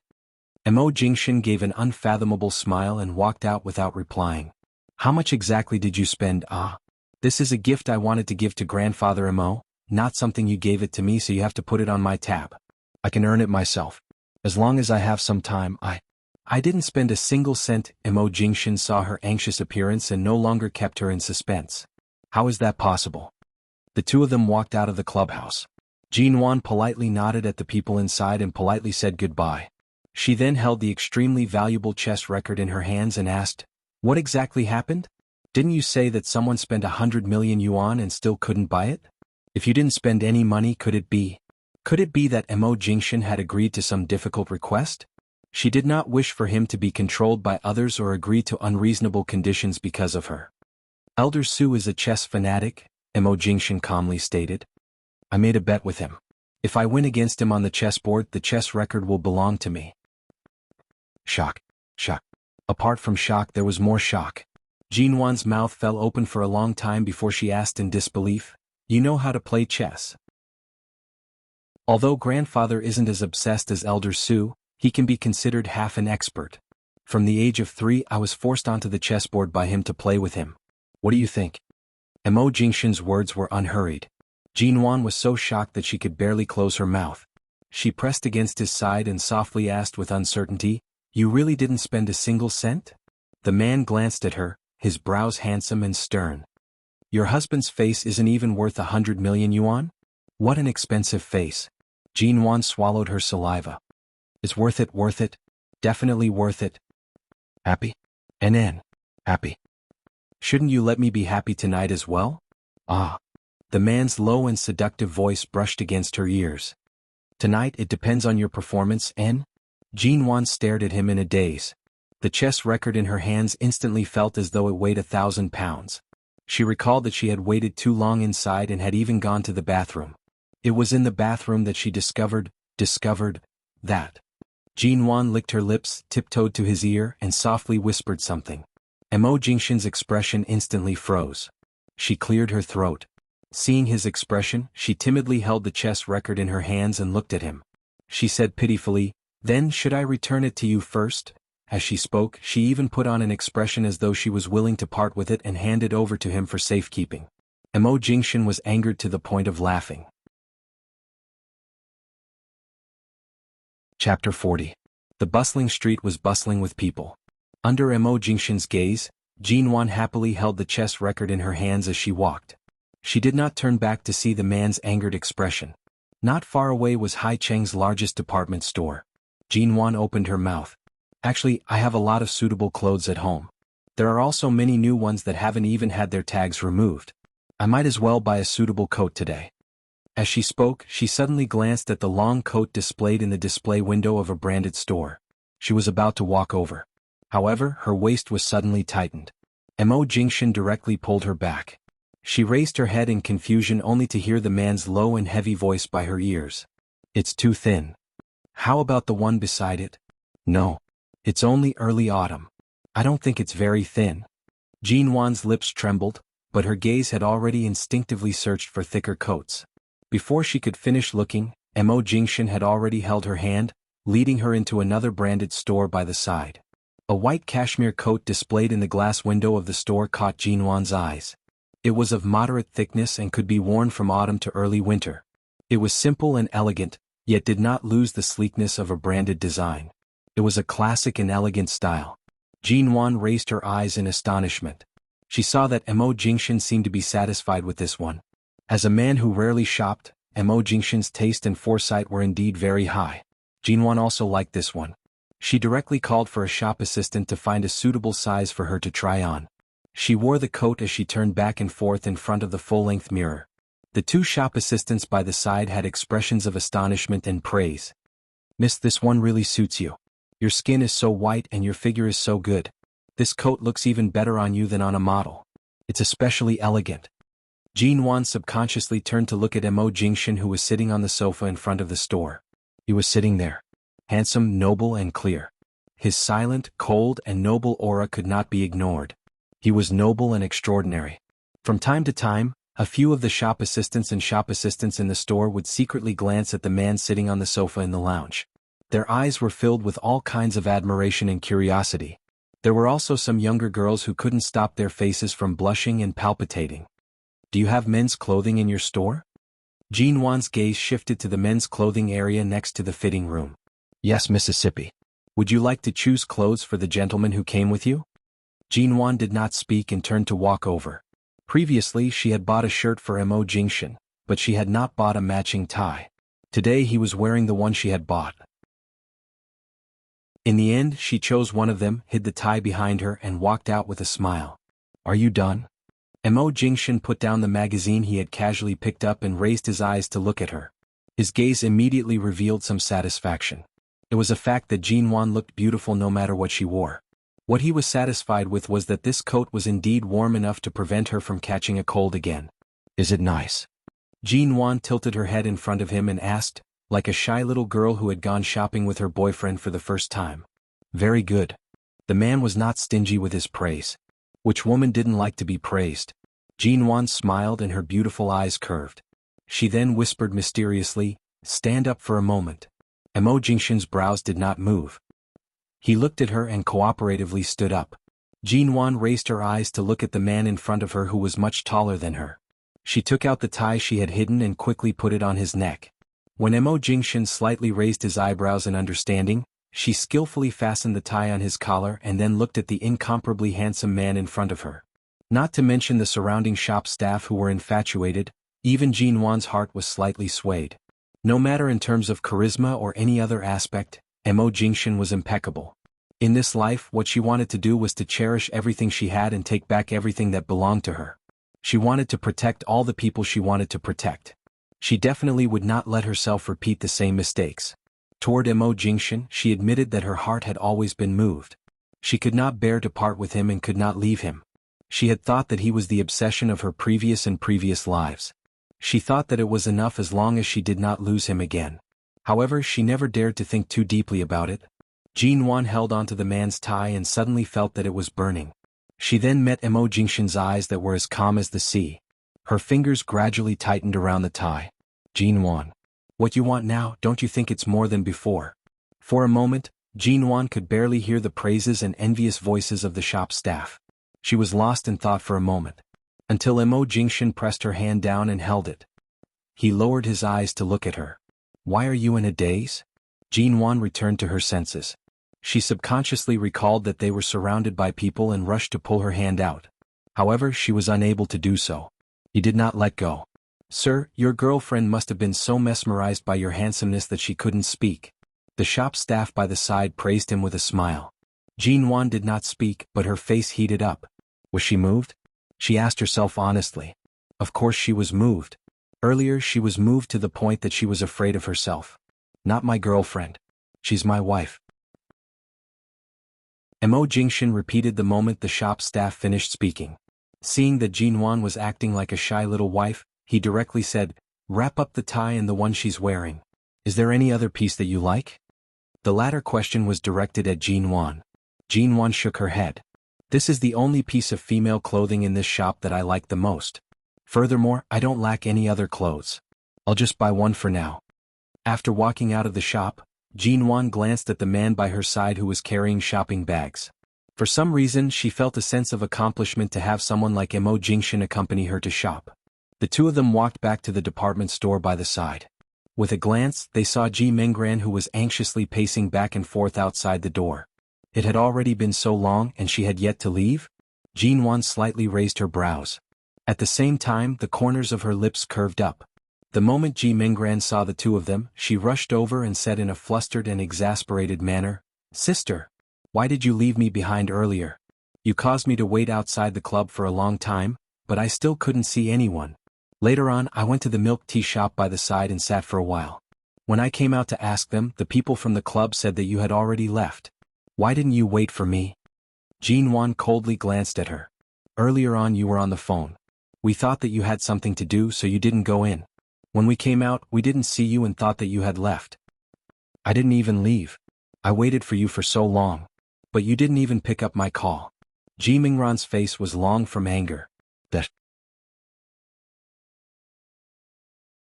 Chapter 41. "Oh, when we slept last night, our phones were all set to silent. I didn't hear it." Jinwan's tone was indifferent. Ji Minggran gritted her teeth.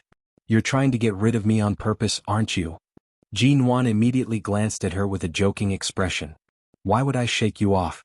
All these years, when have I not put you, my little sister, first? Dad asked us to go out to buy things and you had to follow us. I didn't refuse. Sister, you're obviously avoiding me on purpose. If you're annoyed that I'm coming out with you, you could have just said so when we were at home. What are you doing now?" After waiting for so long, Ji Minggran was really annoyed. "Minggran, your words are a bit too much. Every time I took you out shopping in the past, when were you not late? The longest I've ever waited for you was 2 hours. Why are you so angry just because you couldn't find us for a few hours?" "I'm anxious. I'm afraid something will happen to you and brother Jing Shen."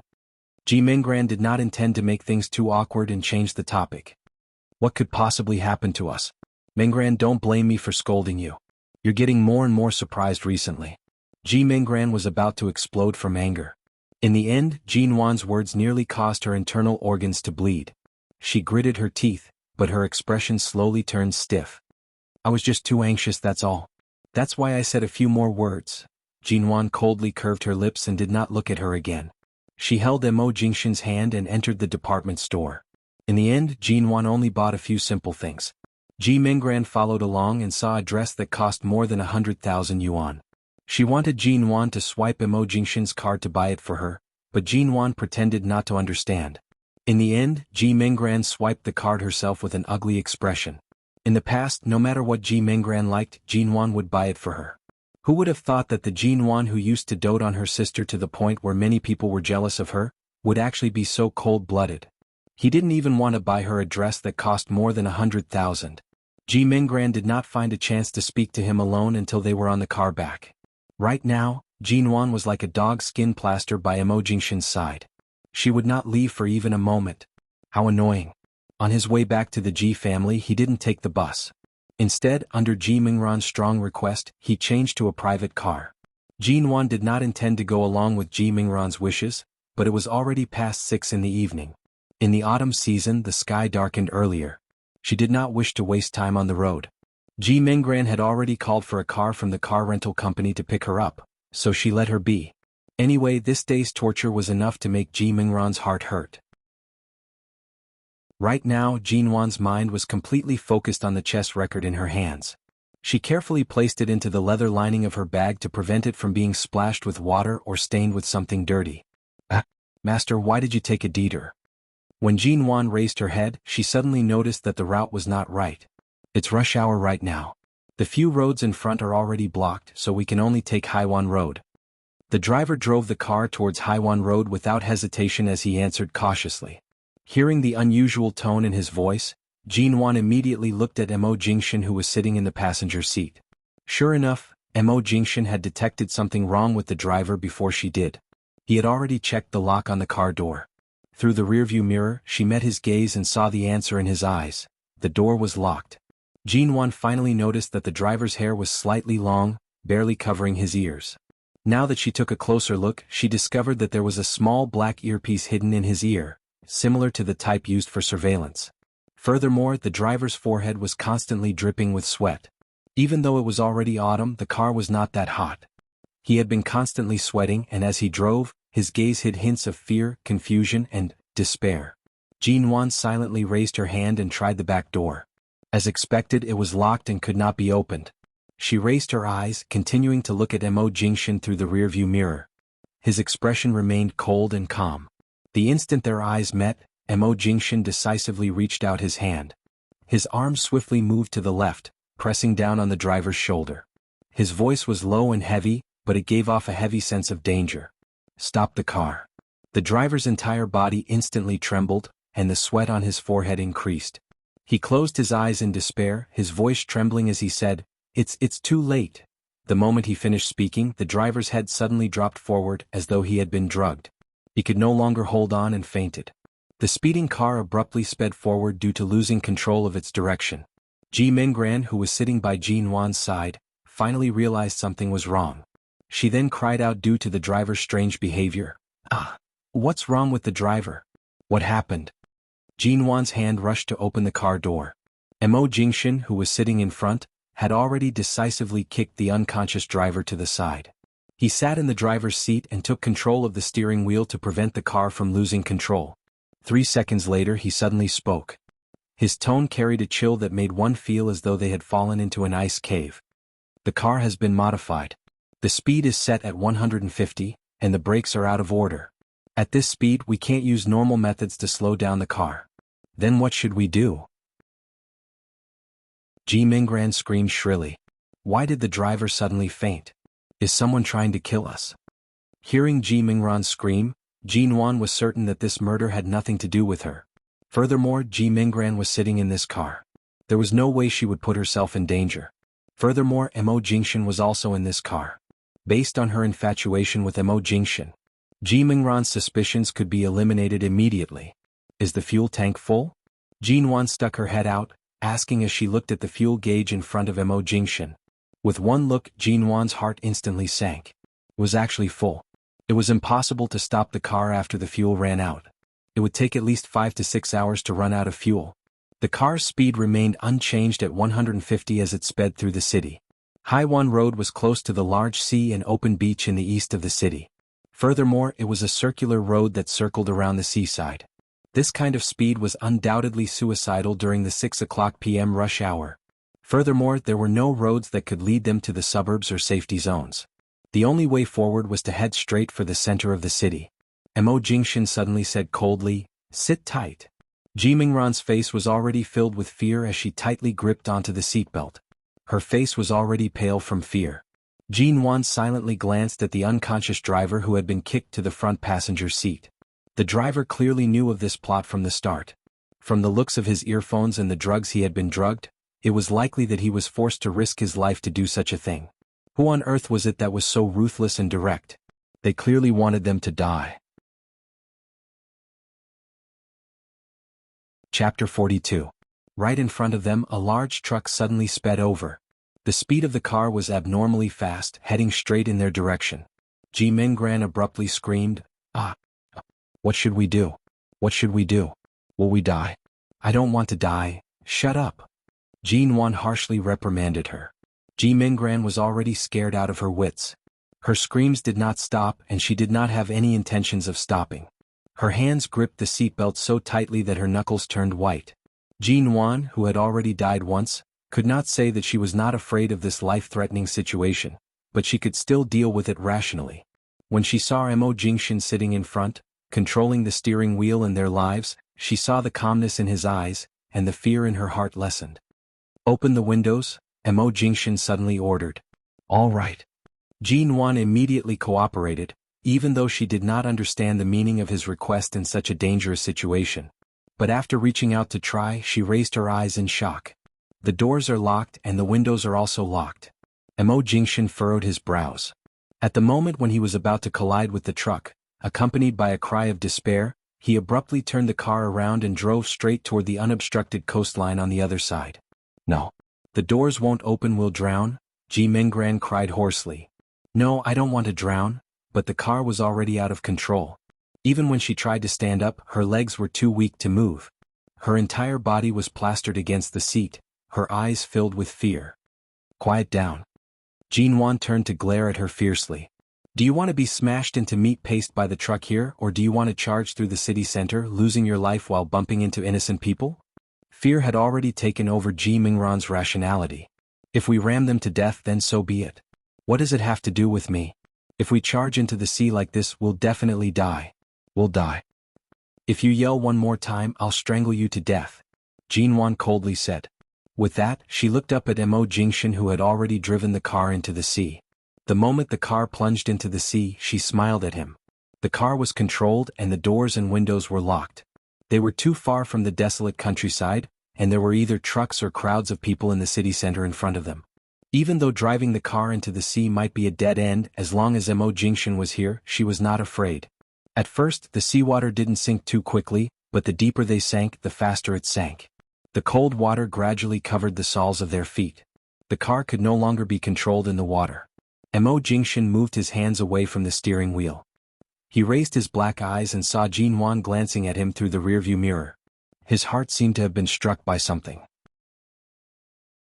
He stared into her eyes, but at the same time she suddenly reached out and covered Mingran's mouth with a fierce expression, which was still wailing like a ghost and howling like a wolf. Mo Jingshan softly chuckled. The body of the car was sinking at a frightening speed without end. The bone-chilling seawater poured into her nose and mouth. Ji Mingran finally could no longer scream. She returned to her senses and rushed to remove her stilettos to knock against the well-sealed car window. Even though she knew this method was futile, Jinwan did not stop her. She struggled to open her eyes in the water and looked at Mo Jingshan, who was reaching for the pillow above the front passenger seat. What was he trying to do? The deeper the car sank, the greater the water pressure. Even if the car door was not locked, it could not be opened. Due to the water pressure, the car window could not be easily smashed. However, in the past few years she had heard of a method to save herself underwater on the internet. It was to pull out the small pillow above the front passenger seat. After pulling it out, she would see two slender metal rods that were used to hold the seat in place. Although the car window could not be smashed open, it could be pried open. After prying it open, the water pressure in the car would be reduced. Only then could they break open the car window. Jinwan rushed to pull out the other one. This way they could quickly pry open the car window with him. It was unknown how deep the car had sunk, but the feeling of suffocation was growing stronger. Thankfully, Mo Jingshan had pried open the car window first. Jinwan picked up the other metal rod and smashed it against the car window. The car window finally began to crack. Jinwan rushed forward to use her hands to pry open the excess glass. She had just reached out when Mo Jingshan directly pulled her away, using his gaze to indicate for her to use the two metal rods to knock on the other side. At this time he was still worried that her hands would be cut. Jinwan understood and did not wish to add to his troubles.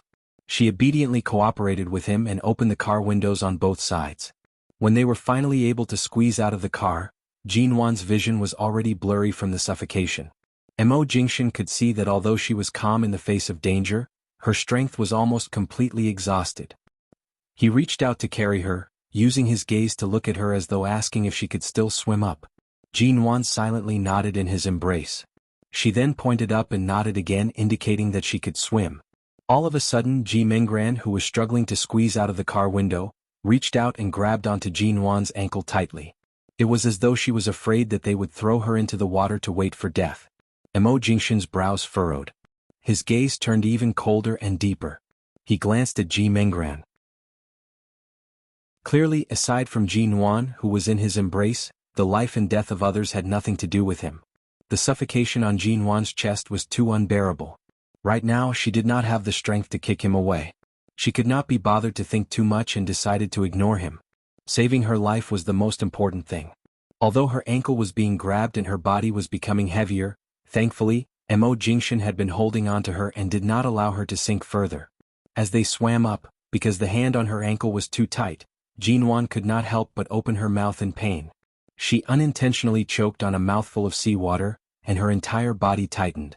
It was so unbearable that she almost coughed out. She forcefully endured the pain in her chest as her hand continued to move upwards. When they finally emerged from the water, Jinwan could no longer hold it in. She coughed violently several times until her eyes turned red. This terrible feeling was too similar to when she coughed out blood and suffocated to death in her previous life. She subconsciously tightened her grip on Mo Jingshan's arm that was wrapped around her waist. She raised her eyes to see the man's deep gaze on her. "Can you still swim?" he asked softly. Jinwan resisted the coughing sound and nodded. Her voice was hoarse as she said, "It's all right. I still have strength." His heavy gaze revealed traces of worry and heartache. It's really all right. I can do it. Jean Wan's wet eyes were filled with determination. Chapter 43. Earlier the speed of the car was too fast. From the looks of it, the beach was still 400 to 500 meters away. As Jean Wan was brought forward by Mo Jingshan, she also did her best to paddle forward, trying her best to avoid giving him too much of a burden. Ji Minggran held onto Jean Wan tightly after leaving the water, unwilling to let go no matter what. We're almost there. Jean Wan saw that the beach was getting closer. Can you still hold on? As they neared their destination, Mo Jingshan's voice was no longer as heavy as before. Jean Wan nodded. I can. He looked at her face and his dark eyes seemed to be surging with some kind of emotion. His low and hoarse voice was tinged with a bit of imperceptible praise. With your physical strength it's not easy to swim up from below, but you still have the willpower to swim over. Jean Wan watched as they neared the beach, her heart relaxing. I have to hold on. Let go of me. I can swim over by myself. Mo Jingshan finally released her. A few minutes later they were about to reach the beach. Because the sand beneath her feet was too soft, she almost lost her balance and fell into the water again. Mo Jingshan, who had been by her side, reached out and caught her. When they finally reached the beach, Jean Wan did not have any strength. Mo Jingshan held her steady. The sky had already darkened. Jean Wan was shivering from the cold, but she did not forget to hold onto her bag tightly. Her teeth were chattering non-stop. The chess record for Grandfather Mo is still in my bag. My bag is slightly waterproof, and my phone has always been in the leather compartment. I don't know if it's been flooded. You're still concerned about the chess record at a time like this? Mo Jingshan looked at her soaked body. His brows, which were still handsome despite falling into the water earlier, stiffened. Right now Jean Wan was indeed not feeling too well. Her face was pale and she was so cold that she could not even speak properly. You won for me, and it's what Grandfather Mo likes. On an autumn night by the sea, white steam could be seen coming out of her mouth when she spoke. It was clear how cold it was. Compared to this autumn night, his gaze was much warmer. His cold brows carried a hint of tenderness for her. He reached out to push aside her messy hair that was stuck to her face. Let's leave this place first. All right. Jean Wan trembled as she nodded. Her eyes seemed to sparkle under the dark sky. Ji Minggran was at the back. She collapsed on the beach and began to pant violently. She couldn't speak or move at all. Anyway, she had already followed them out of the sea. When she recovered, she would find a way to go back. After coming ashore, from beginning to end, Mo Jingshan did not even glance at her, much less say a word of concern or comfort. Ji Minggran's fingers dug deep into the sand. She was unwilling. Jean Wan, what right do you have? Returning to the Yew Garden, Jean Wan's mind relaxed.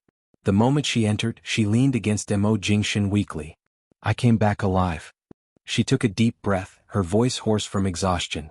Today, if Mo Jingshan hadn't been in the car, if he hadn't been so decisive, and if he hadn't acted decisively to avoid danger, her second life would have been over. Mo Jingshan held her body that could no longer stand stably. It's all right now, En? Jean Wan pressed her face against his chest, listening to his heartbeat through his wet clothes. Her tears almost fell uncontrollably. She sniffled, suppressing the agitation from escaping death. As though sensing the change in her emotions, Mo Jingshan patted her shoulder comfortingly. His low and unhurried voice approached her ears. You're only scared now? Earlier on in the sea you were so brave. Mrs. Mo, you're actually crying the moment you return home?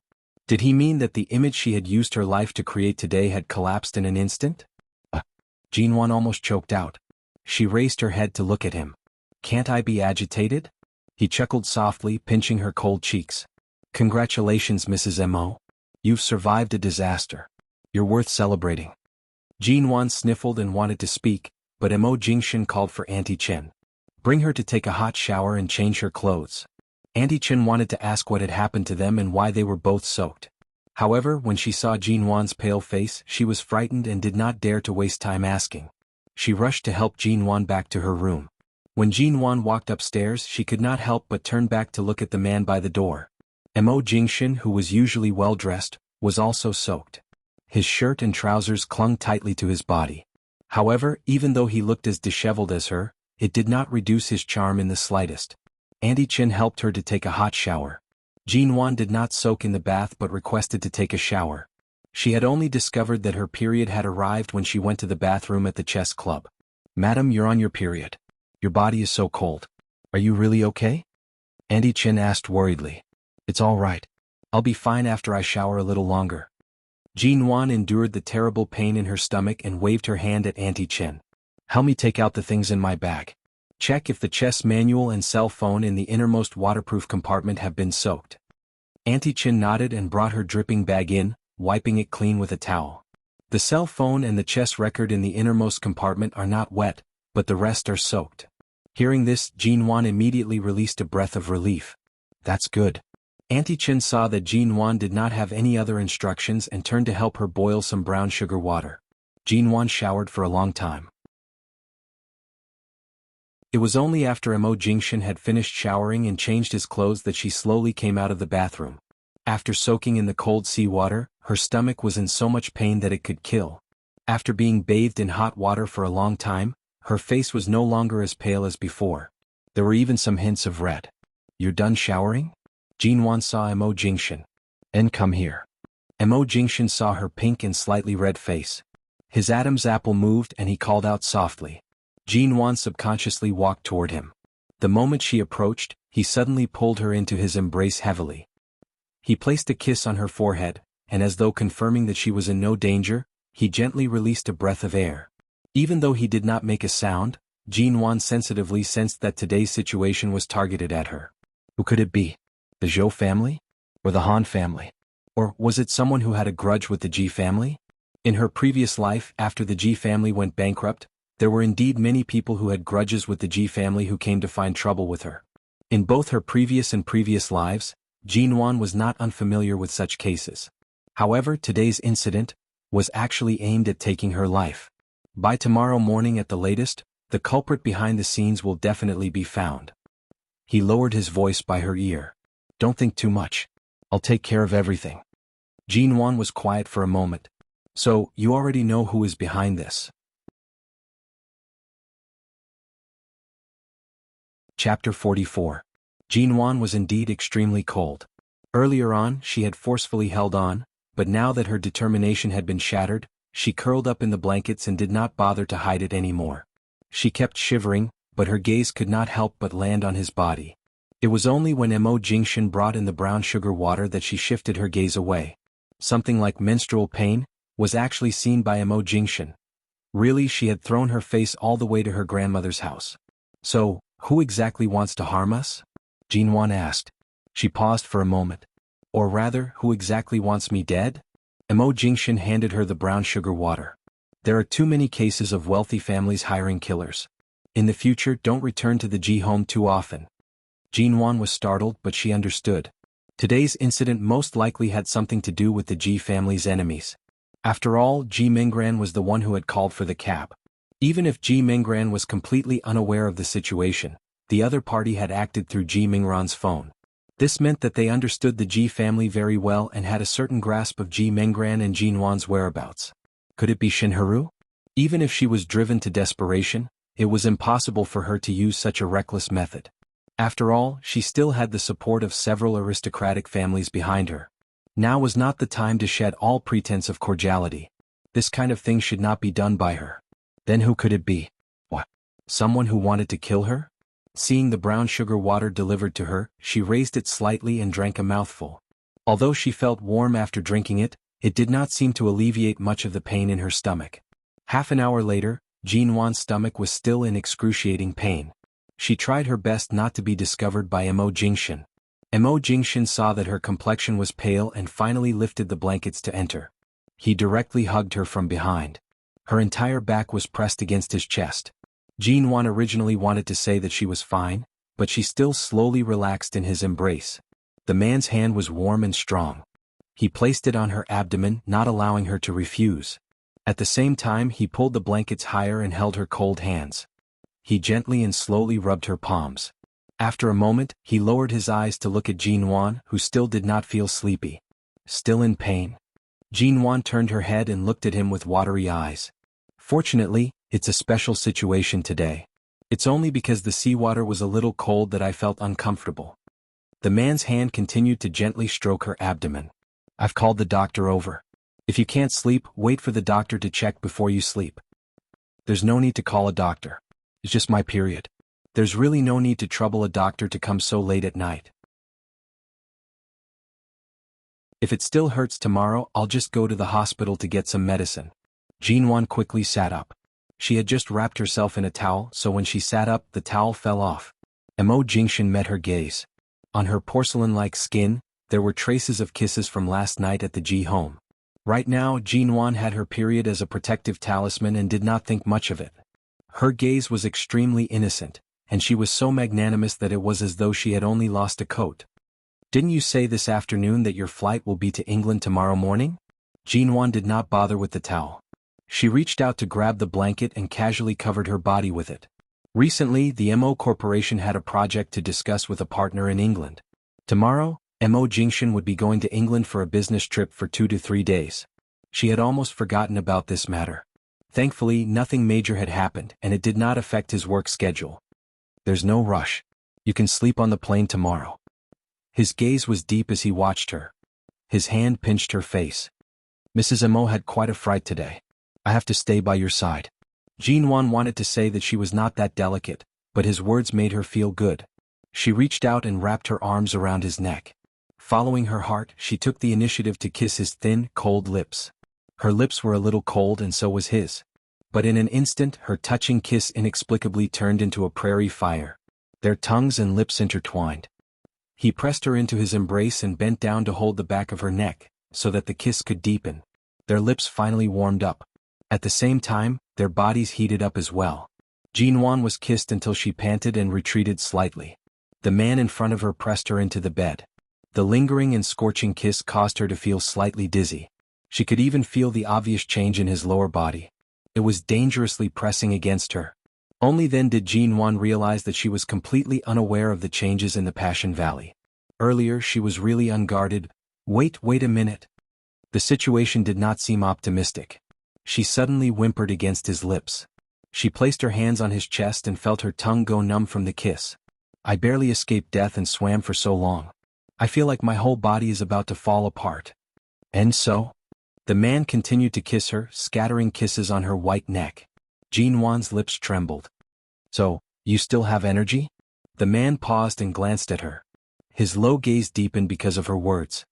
He tightened his grip on her waist and continued to kiss her, intending to prove that he was still energetic. Jinwan rushed to shout, don't, it hurts. The man on top of her finally paused because of her shout.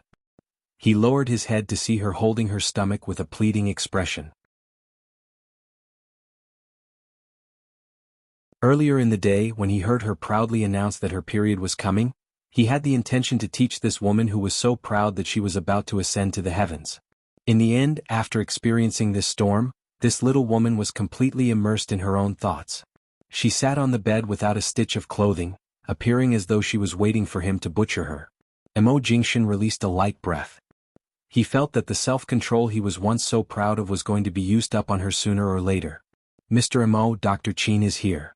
Auntie Chen's voice came from outside the room. Mo Jingshan released Jinwan at the same time and brought her a set of pajamas. It was a very conservative style and asked her to put it on first.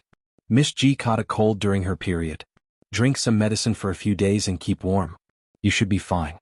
In the middle of the night, Qin Siding, who was suddenly called to the Yu Garden by Mo Jingshan, did not even have the time to complain. He was forced to treat his wife who was on her period. Jinwan recognized Qin Siding. He was the second young master of the Qin family in Haicheng. Ever since he was young, he had always been interested in medicine. At a young age, he had given up on business to study medicine. Right now, he was a well-known physician in the country and was even a visiting professor in the medical university. With Mo Jingshan's aloof and taciturn personality, he did not have many friends. However, this young and promising Dr. Qin was one of his few closest friends. Her stomach hurts. Is there any way to relieve it? Mo Jingshan furrowed his brows slightly. Qin Siding's eyelids twitched. He stared at him as though he was looking at a monster. Someone like Mo Jingshan was actually standing here and asking a woman how to not have a stomach ache during her period? Chapter 45. Go to a traditional Chinese medicine hospital and get some prescriptions to warm up the womb, or take some of my Western medicine. But she's had this illness since she was young. It's best to slowly treat her with traditional Chinese medicine, Qin Siding said unhurriedly. At the same time he glanced at Jin Wan, who was climbing up from the bed. In the past, this eldest Miss Ji used to look at people very fiercely, but now she was like an obedient little wife. When he entered the door just now, he almost thought he was seeing things. Chinese medicine? Auntie Chen took me to get some before, but I didn't drink much. Jin Wan got out of bed, opened the drawer of the bedside cabinet and rummaged through it. In the end, both Qin Siding and Mo Jingshan's gaze landed on a small white medicine bottle in the corner of the drawer. What is that? Qin Siding's voice suddenly turned cold. Mo Jingshan also looked at Jin Wan, who was stunned, and when she took out the bottle of medicine with a look of realization, he reached out to take it. Qin Siding walked over and took the 2 pills. He took a few glances and put them to his nose to sniff. Miss Ji, have you seen a psychiatrist? Qin Siding suddenly asked. Jin Wan was stunned. She looked at Qin Siding and then at Mo Jingshan, whose expression was unbelievably cold. In the past, Ji Minggran had coaxed her into seeing a psychiatrist because she was in a bad mood. This was also the medication the doctor prescribed for her to alleviate her depression. Ever since she brought it back, she had only taken it a few times. She had even forgotten about the existence of this bottle of medicine in the bedside table. Because she didn't think that her mood during that period of time had reached the stage of depression, although Ji Minggran always said that if she continued to be depressed, something would definitely happen. Ji Minggran wanted to take her to see a psychiatrist and find someone to give her psychological counseling. Those doctors also gave her all kinds of inexplicable advice, telling her to get a divorce immediately so that she could be free as soon as possible. Could it be that this medicine has a problem? Ji Minggran had such a good relationship with Shinharu. It was not entirely impossible for her to do something to the medicine. Jin Wan took a step back. She didn't know what she was afraid of. She inadvertently raised her eyes and met Mo Jingshan's. Mo Jingshan watched her, his voice carrying a hint of sternness. Have you taken this medicine? Jin Wan nodded and then shook her head. I ate it a few times, but I felt uncomfortable after eating it, so I didn't eat it again. When did you eat it? Qin Siding stood at the side and asked coldly. His attitude was not as casual as before. When we were married for just over a month, I was in a particularly bad state. Meng Ran said that she was afraid that I would be too depressed and brought me to see a psychiatrist. The psychiatrist then prescribed this medicine for me, Jin Wan confessed honestly, but her heart was already ringing with alarm. This medicine was definitely not simple. Mo Jingshan stared at her for a long while. The corners of his lips slowly lifted, revealing a deep, mocking smile. But Jin Wan felt that his mocking expression was not directed at her. She suspected that there was something wrong with the medicine Shinharu had given her father, but she had actually forgotten to investigate what exactly the medicine Ji Minggran had forced the doctor to prescribe for her was. This matter had happened too long ago, and she had completely forgotten about it. She could not recall it at all. 10 minutes later. This medicine does not have any effects on the body, but it contains a mixture of drugs that can cause a person's nerves to go haywire and a mild nervous breakdown. Qin Siding pinched the crushed pill in his hand. This is a supplementary medicine used by some small psychiatry clinics to increase the mental activity of patients. It can make it easier for patients with mental illnesses to check for symptoms. In large hospitals, it is not allowed to be used. It is considered a type of banned medicine. Nervous breakdown? Jin Wan raised her eyes. Qin Siding raised his brows, his voice soft and light as he sneered. Miss Ji, your emotions and actions in the past few months seem to be consistent with this symptom. The meaning behind his words was already clear. It turned out that this was the reason why Ji Minggran kept saying that she had become unreasonable in front of Mo Jingshan. Qin Siding glanced at Jin Wan's expression and casually smiled. This medicine doesn't contain any harmful ingredients. Even if you take it, it won't be easily discovered. Since you didn't take much, there shouldn't be a problem. So, Qin Siding removed the sterilized gloves in his hands, raising his chin to glance at Mo Jingshan. He spoke as though he was watching a good show. COMO called me over in the middle of the night just because your woman took the wrong medicine? Jin Wan, Mo Jingshan's tall and straight figure stood by the door. He looked at the bottle of medicine and slowly placed one hand into his pocket. His thin lips curved slightly. It was a smile, but it was cold. Jin Wan had thought that in this life, she was sufficiently clear-headed and prepared. However, at this moment she still felt a chill run down her spine. Her hand suddenly warmed. Mo Jingshan approached to hold it. Feeling the coldness of her hand, he calmly tightened his grip. Qin Siding put away his things and removed his white coat. He was only wearing a shirt and trousers underneath. His gaze was light as he watched this scene. You came here in the middle of the night to do free labor and you even want to feed me a mouthful of dog food? You guys are simply inhumane. Mo Jingshan's thin lips spat out emotionlessly, do you lack women? Who did not know that in Qin Siding's office in the hospital, there were countless unmarried young ladies who would purposely feign pneumonia or pretend to be sick just to see him. There was a saying in Hai Cheng that it was better to provoke the smiling fox young Master Qin than to provoke the cold-faced Yama Mo Jingshan. South Qin and North Mo, the two most difficult male gods to deal with among Hai Cheng's four large families. Although the Ji family was also one of Hai Cheng's four large families in recent years, the Ji family's limelight was no longer as prosperous as it was many years ago. However, the Mo family's foundation had never been shaken. Not to mention Hai Cheng, if any one of the Mo family members stomped their feet, the nearby provinces would be shaken. Any member of the Mo family was an unparalleled figure. In the military, political, and business realms, there were different divisions, and each had an extraordinary status. I don't lack women, but your woman is really too simple-minded. Qin Siding tilted his head, calmly glancing at Jin Wan. Jin Wan's forehead twitched. Saying that she was simple-minded, saying that she had eaten the wrong medicine, very good. She turned to look at Mo Jingshan by her side. It's already so late, yet Dr. Qin specially drove over because of your call. Does he owe you a favor? Qin Siding tilted his head to look at her, his brows slightly furrowing. He seemed to have suddenly discovered that this Jin Wan was somewhat interesting. Mo Jingshan, you can say that. Jin Wan's eyes immediately brightened. Then, on account of your face, can I ask him to help me with another favor?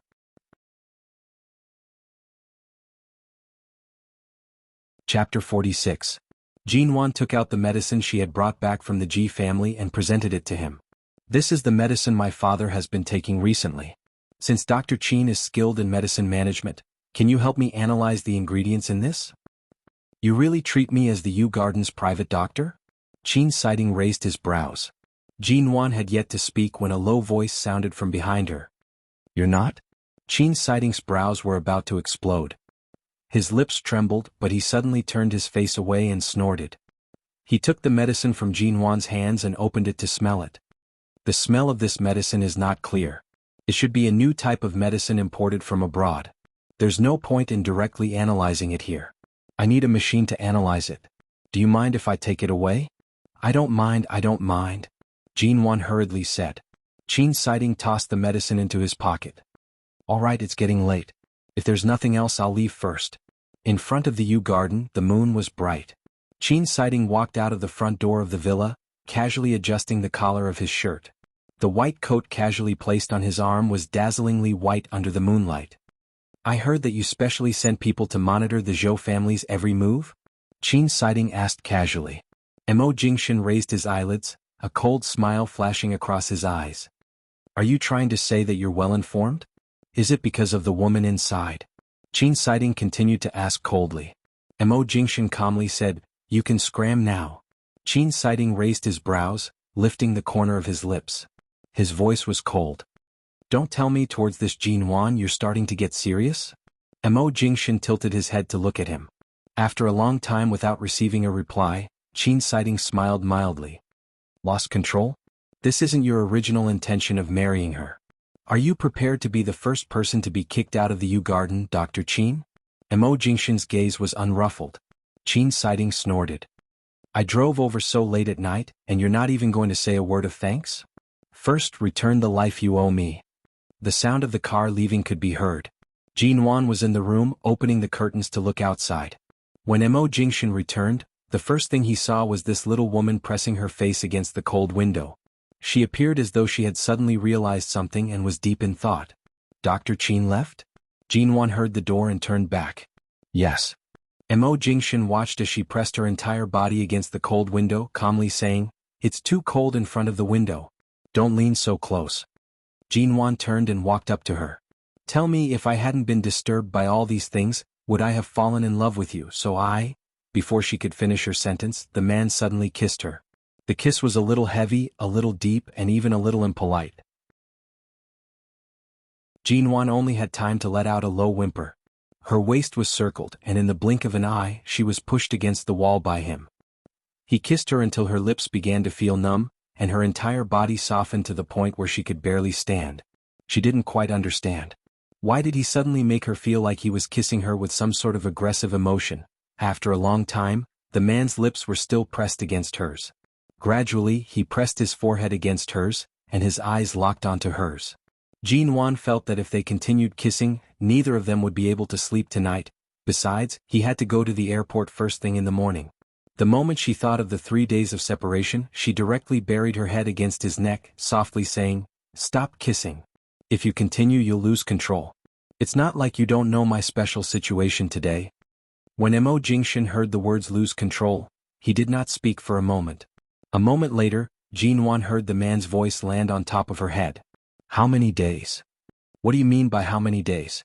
She raised her head. The moment she met the man's burning gaze, she immediately coughed in embarrassment. 4 days, sometimes 5 days? Every month, her great-aunt would only end after 4 to 5 days. It had always been very accurate. After thinking for a moment, she said, "So tonight, if you don't plan on sleeping in the master bedroom because you don't want to rest well, I don't mind." Seeing her relaxed and radiant expression, Mo Jingshan's heart moved. He held the back of her head and lowered his head to kiss her. Jinwan was kissed until she did not even have the strength to push him away. She had just softened in his embrace when she heard the man's low and hoarse voice press against her lips. "Wait for me to come back, then I'll deal with you." Wait for him to come back? Wait for him to come back from England in a few days? Jinwan's heart trembled along with his voice. Her 2 hands circled around his neck, reluctantly replying hoarsely, and, under the misty moonlight, he seemed to smile. Then he kissed her deeply, kissing her until her limbs were weak. Even her voice sounded like a cat's meowing. Finally he let her go. He carried her, who was kissed until she no longer had any strength left, to the bed. He lifted the blankets and stuffed her in. This man's restraint and calmness were too strong. Under such circumstances, he could still stay in the master bedroom and hug her to sleep. However, to Jinwan this could be considered a gift. After all, he would be flying to England tomorrow. If the 2 of them had to sleep in separate rooms tonight, she most likely would not be able to sleep well. The next morning, Jinwan originally wanted to wake up early to send Mo Jingshan off. In the end, she slept in his arms the entire night. She slept too soundly and deeply. When he left, he did not wake her up. When she woke up in the morning, it was already past 7. Auntie Chin said that Mo Jingshan had already left at 5 in the morning. Jinwan sat by the dining table eating breakfast alone. She stirred the porridge in her bowl in boredom. She really did not expect that Mo Jingshan would only fly to England for a few short days. From the very first day she actually began to miss him to death. This heart that was gradually becoming restless because of him, could it be considered paying back what she owed him in their previous life? "Madam, do you not have an appetite?" Auntie Chin saw that she did not drink much porridge and brought her a glass of milk. Jinwan received the cup and placed it down. She did not drink it. She supported her chin with one hand and continued to stir the porridge in the bowl. She casually asked, "Auntie Chin, in the past, did Mo Jingshan always return on time when he went on a business trip? For example, if he was away for 3 days, would he really return in 3 days? Or would he occasionally be delayed by a few days? Or, would he bring it forward?" Auntie Chin immediately smiled in understanding. It turned out that she was already lovesick as soon as they separated. In the past, Mr. Mo would not return for 10 days to half a month. She had never seen Jinwan so despondent. He had only just left and she was already counting the days. "Sir rarely talks about the company's matters at home. I'm not sure how long he goes on a business trip." Jinwan continued to stir the porridge in the bowl, glancing at the clear, bright sky outside. She felt as though her mood had flown away with him. All of a sudden the phone placed on the table rang. Jinwan lowered her eyes to see Mo Jingshan's private number flashing on the screen. Even she herself did not notice the change in her expression. She quickly picked up the call. "You're awake." Chapter 47. "Seeing that you were sleeping too soundly, I couldn't bear to." Mo Jingshan chuckled softly. Auntie Chin watched from the side. Jinwan's lips were suddenly smiling as though a flower was about to bloom. Although she did not speak, her smile was silently sweet. "Have you eaten breakfast?" "Not yet." Jinwan gently stirred the porridge in the bowl. The man's voice immediately turned harsh. "Auntie Chin didn't make breakfast for you?" "She did. I'm eating now." I woke up too late and just came down to eat. Her lack of appetite was her own problem. She definitely could not shift the blame to Auntie Chen. Eat properly. Things like last night, I'll take care of them in the future. Don't let your imagination run wild. Was he here to supervise her eating breakfast and to comfort her? Jinwan was like a kitten being caressed. She responded with an "oh," and took the opportunity when Auntie Chen left to whisper, "I'm afraid my appetite won't be good these 3 days. If you want me to eat properly, you have to come back early." Mo Jingshan. Did she mean that without him around she wouldn't even be able to eat properly? In the past she wanted to push him 800 feet away, but now she was acting like a spoiled child. Mo Jingshan chuckled softly and hoarsely. Be obedient. Finish the breakfast Auntie Chen made. You're not allowed to leave a single bite. Jinwan glanced at the porridge and more than 10 soup dumplings on the table. How can I possibly eat so much? Even if I can't, I have to eat. Although Jinwan said she couldn't eat, she began to eat the porridge while talking on the phone. She then picked up the soup dumplings, but Auntie Chen rushed over to take them away. Madam, it's a little cold after being left out for too long. Let me heat them up for you. Jinwan immediately mouthed to her, just heat a few less. In the end, after Jinwan hung up the phone, Auntie Chen brought out the soup dumplings a few minutes later. It was still an entire basket, more than 10 of them. Seeing Jinwan's expression, Auntie Chen said with a smile, "Before Mr. Mo left, he said that while he's not around, madam, you have to eat all 3 meals at home. You have to have a balanced diet and you can't eat too little. Sir said you've been too thin recently." Jinwan lowered her head to look at her chest. She had what she should have and what should be big. It wasn't that she was thin. The next day, the Lanshan residence was located in a secluded location in the center of Haicheng. Jinwan walked in and saw that the hedonistic young master Han Tianyuan was currently seated in front of a mahjong table, playing cards. "Miss Ji came so early? Come, let's play a few rounds together." Han Tianyuan held the cigarette in his mouth as he smiled at her with narrowed eyes. Jinwan calmly glanced at the few people inside. They were all young masters of Haicheng's upper class. She expressionlessly took out the agreement she had just brought from the Han Corporation's legal department. Ignoring Han Tianyuan's narrowed eyes, she directly placed the agreement on the round tea-colored table to the side. "The transfer agreement has been prepared by your company's legal department. Come here and sign it." Jinwan had never been interested in such occasions. Her fingers gently tapped on the table, showing her impatience. Han Tianyuan used the tip of his tongue to touch the corner of his mouth, pushed his cards and snorted as he got up and walked over. "Miss Ji, are you sure you want to take over the 2 real estate companies under my name?" "What else?" Han Tianyuan sloppily sat on the sofa in front of her. In the end, a newborn calf isn't afraid of a tiger. Right now the real estate market is clearly in a tight spot. If Miss Ji insists on taking over the companies in my hands during this time of crisis, when the time comes and you lose a few $100 million, please don't come crying to me. Jinwan ignored him, patiently waiting for him to sign. Miss Ji is indeed as arrogant as before. To think that back when I was chasing after you, you had such an insufferably arrogant expression. As he spoke, Han Tianyuan received the pen that his secretary handed over. At the same time he mocked, "It seems like Miss Ji's skills in bed are impressive. Otherwise, how could you have subdued Mo Jingshan?" Jinwan expressionlessly looked at Han Tianyuan. Her gaze was cold. "You're talking so much nonsense just to sell the companies? Are you complaining that I'm giving you too much money?" 30 million yuan was nothing more than giving face to the Han family. Otherwise, based on the situation that day with Mo Jingshan present, this Han Tianyuan most likely would not even dare to ask for 30 cents. Han Tianyuan's expression turned slightly ugly. He snorted, but in the end he still quickly signed. Jinwan checked the agreement and could not be bothered to say another word to him. She turned to leave. "Miss Ji." Han Tianyuan suddenly called out to her in a lazy voice. Jinwan did not turn back to look at him. She only indifferently glanced at the sky outside the Lanshan residence. The weather these 2 days was not bad. She could go out for a walk and settle the handover of the company as soon as possible. Han Tianyuan's tone carried an unclear meaning. Mo Jingshan's background is not as simple as you think. On account of your 30 million yuan, don't blame me for not reminding you. Jinwan glanced at him from the corner of her eyes.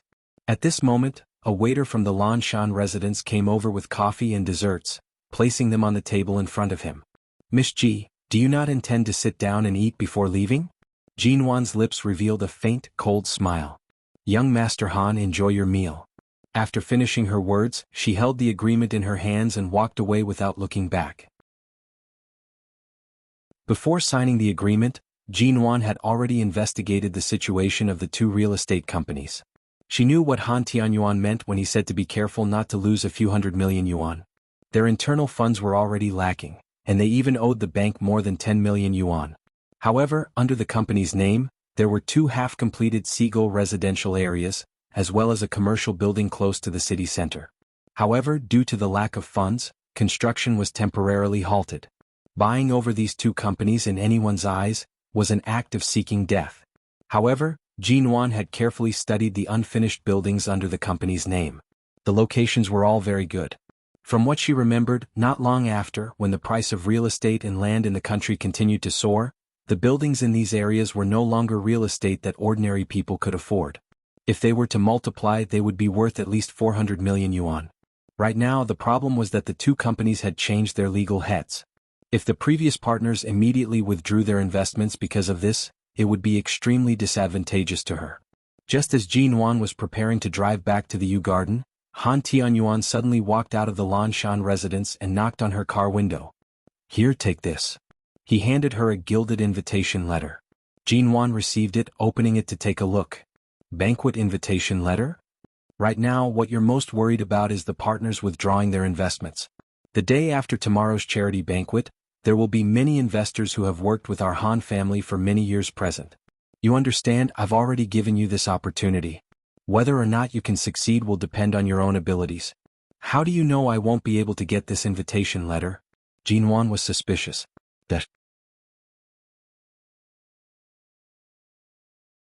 Chapter 48. Her instincts told her that this hedonistic son of the Han family would definitely not be so friendly to her. Before this, she had already considered this matter. However, the host of this charity banquet was the Han family. The Ji family was not participating. Furthermore, the number of invitations was limited. At this moment, she really did not know how she could successfully attend this banquet. Originally, she had planned to choose another path. She did not expect that Han Tianyuan would directly hand the invitation to her. Based on Han Tianyuan's temperament, he could not wait for her to be unlucky. He could not wait for the company to close down and everyone in Haicheng to watch the show with him. Would he be so kind? Han Tianyuan placed his hands in his pockets and turned around. He scolded with a smile. Although the company has changed owners, the founder still has my Han Tianyuan's name engraved on it. If it really closes down, I really can't afford to lose this face. Furthermore, no matter what, I have to give some face to the person behind you, Mo Jingshan. It's just two real estate companies. It's not a big business. Why would young Master Han care so much? Jinwan did not believe him at all. However, she still smiled leisurely. What founder? Didn't you snatch this company from someone else's hands back then? Do you want it? If you don't, I'll take it away. Han Tianyuan calmly glanced at her. I created an opportunity for you out of goodwill. Do you have to be like a hedgehog that pierces a few holes in someone else's body to feel comfortable? You, Miss Ji, are naturally unreasonable. If it weren't for the fact that your face is truly beautiful, this old man would not have bothered to do you this favor. This is a world that only cares about appearances. Serves you right. This old man was once bewitched by your face. Even now, I still remember it. After speaking, he directly threw the invitation into her car. A world that only cared about appearances. These words coming from someone like Han Tianyuan's mouth were not abrupt. He was indeed this shallow. Otherwise, Jinwan would not have ignored him even once. She did not say more. She picked up the invitation and glanced at it. She only calmly said, "Thanks." Han Tianyuan raised his brows. He coldly snorted and turned to leave. Returning to the Lanshan residence, he picked up his phone and sent out a message. The invitation has been delivered. 2 days later. The Sea City Business Alliance charity banquet was held at the Royal Garden Hotel. At 8 o'clock in the evening, the lobby of the hotel was bustling with activity. Although Haicheng had many prominent families, they were also divided into different factions. The Ji family and the Han family did not have much cooperation, so Jinwan was not familiar with the upper-class people who came today. There was a waiter leading the way in front of the hotel. When Jinwan walked in, she saw people drinking and chatting in groups. In the brightly lit hall, there were all kinds of exquisite snacks and drinks. The guests entered one after another. "Miss, would you like a glass of champagne?" Jin Wan was walking in when a waiter came up with a tray of champagne in his hand and handed it to her respectfully and politely. Almost everyone around was holding a wine glass. Jin Wan did not suspect anything and reached out to receive it. However, her fingers paused on the glass and she glanced at the waiter. After all, she wasn't familiar with the people here, and it was too easy for her to get the invitation. She had to be careful. "I'm sorry, my stomach isn't feeling too good. Do you have mineral water? Help me pour a glass of water?" The waiter nodded and turned to bring the water. Jin Wan saw that the bottle he brought was clean and unopened. She only reached out to receive it after he poured the water into a wine glass. She lowered her eyes to look at the clear glass. The water inside was clean and without any impurities. The banquet hall was filled with the fragrance of clothes and the fragrance of various high-grade perfumes. It had been a long time since Jin Wan participated in such an event in her previous life. She was not used to the smell and choked uncomfortably. She cleared her throat and lowered her head to drink a mouthful of water. In the distance, Zhou Yanyan, who was standing in the corner, glanced at Jin Wan. Seeing that she had drunk the water, she immediately wore a satisfied smile. She knew that this Jin Wan was very shrewd and guarded against others. She would not easily drink the wine that was handed to her. She had smeared a lot of the powerful medicine into the goblets that she had prepared beforehand. In order to avoid any accidents, she had personally prepared the goblets. She had smeared so much of it inside and outside. As long as Jin Wan drank anything from the glass, it was guaranteed that she would not be able to escape tonight. Wasn't she, Jin Wan, relying on Mo Jingshan's protection? After tonight, after Jin Wan had been taken by several men, let's see if Mo Jingshan would still place this broken flower in his eyes. After tonight. Even if she had 3 heads and 6 arms, she would definitely not be able to escape. Jin Wan only took a sip. She seemed to have sensed the gaze from the corner and immediately shifted the glass away. His clean and fair fingers gently rubbed the side of the cup. After pausing for a moment, his eyes suddenly turned and looked in the direction of the corner. Although Zhou Yanyan's position was very far away and the lighting there was very dim, Jin Wan was still able to see her. Her hand paused on the edge of the glass. Without batting an eyelid, she glanced at Zhou Yanyan's flickering gaze that she had noticed. Zhou Yanyan was here? After the previous incident, the Zhou family actually allowed her to attend such a banquet. Her gaze earlier, Jin Wan placed the glass in her hand down, suspecting that this was a trap. She cautiously turned around, only to see that the banquet had already begun. There were too many people entering from the main entrance, and the main entrance was temporarily closed. She directly headed toward the bathroom, temporarily avoiding the crowd. There was no one in the bathroom. Jin Wan stood in front of the mirror and released cold water to wash her hands. As she washed, she calmed herself down and thought about how she could successfully leave this place. In such a situation, if she only considered Han Tianyuan, no matter how much courage he had, he would not dare to do anything to her in such a place. However, if it was Zhou Yanyan who had lost all her face not long ago, then that might not be the case. Once a woman wanted revenge, there was nothing she could do. However, as she washed her hands, she felt her vision gradually turning blurry. An unfamiliar heat surged through her body. Jin Wan was confused. She raised her head to look at herself in the mirror. When he saw that his own face was also gradually showing a bit of a flirtatious blush, alarm bells instantly rang in his heart. Earlier on, she did not drink any alcohol. She had personally seen the bottle of mineral water being opened. Furthermore, she had only taken a sip. How could it be? Are you surprised? All of a sudden, Zhou Yanyan turned into the bathroom from an unknown direction. Seeing Jin Wan's guarded gaze, she coldly laughed. Did you think that it would be fine just because you didn't drink? As expected, Miss G's background is clean. You've never come into contact with the erotic circles of the upper class. There are many types of drugs that can be used to deal with disobedient women.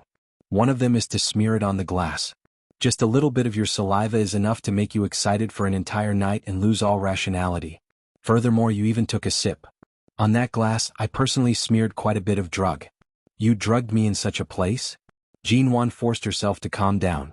The effects of the drug took effect very quickly. She placed one hand on the sink and stared coldly at Zhou Yanyan.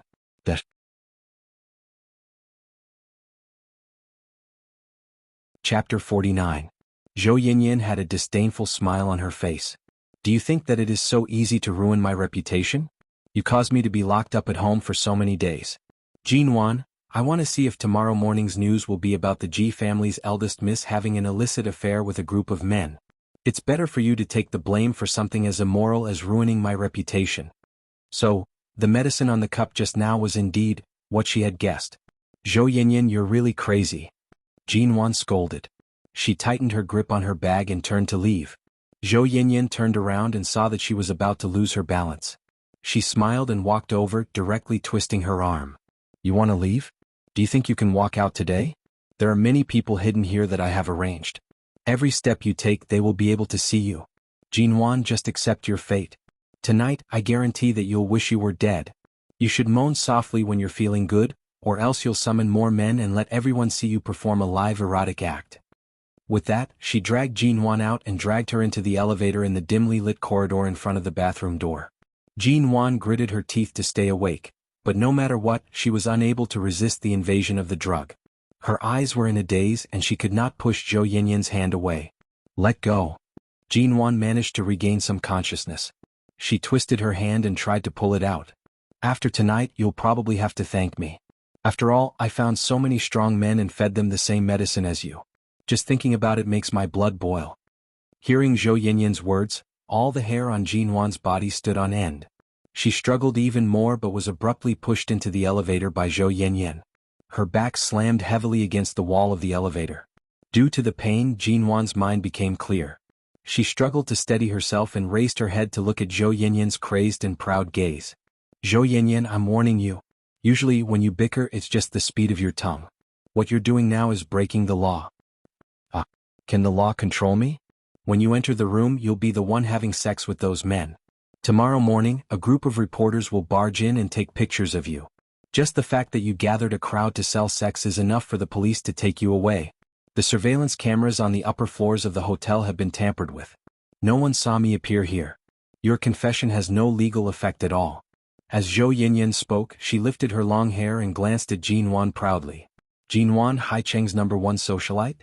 Haha, so many men are drooling over your looks and body. Tonight, I must fulfill their wishes. The elevator stopped on the 10th floor of the hotel. Jinwan subconsciously leaned against the back and refused to move. Zhou Yanyan directly pulled her out. All of a sudden Zhou Yanyan cried out in pain. Before she could react, Jinwan's nails had abruptly scratched the back of her hand.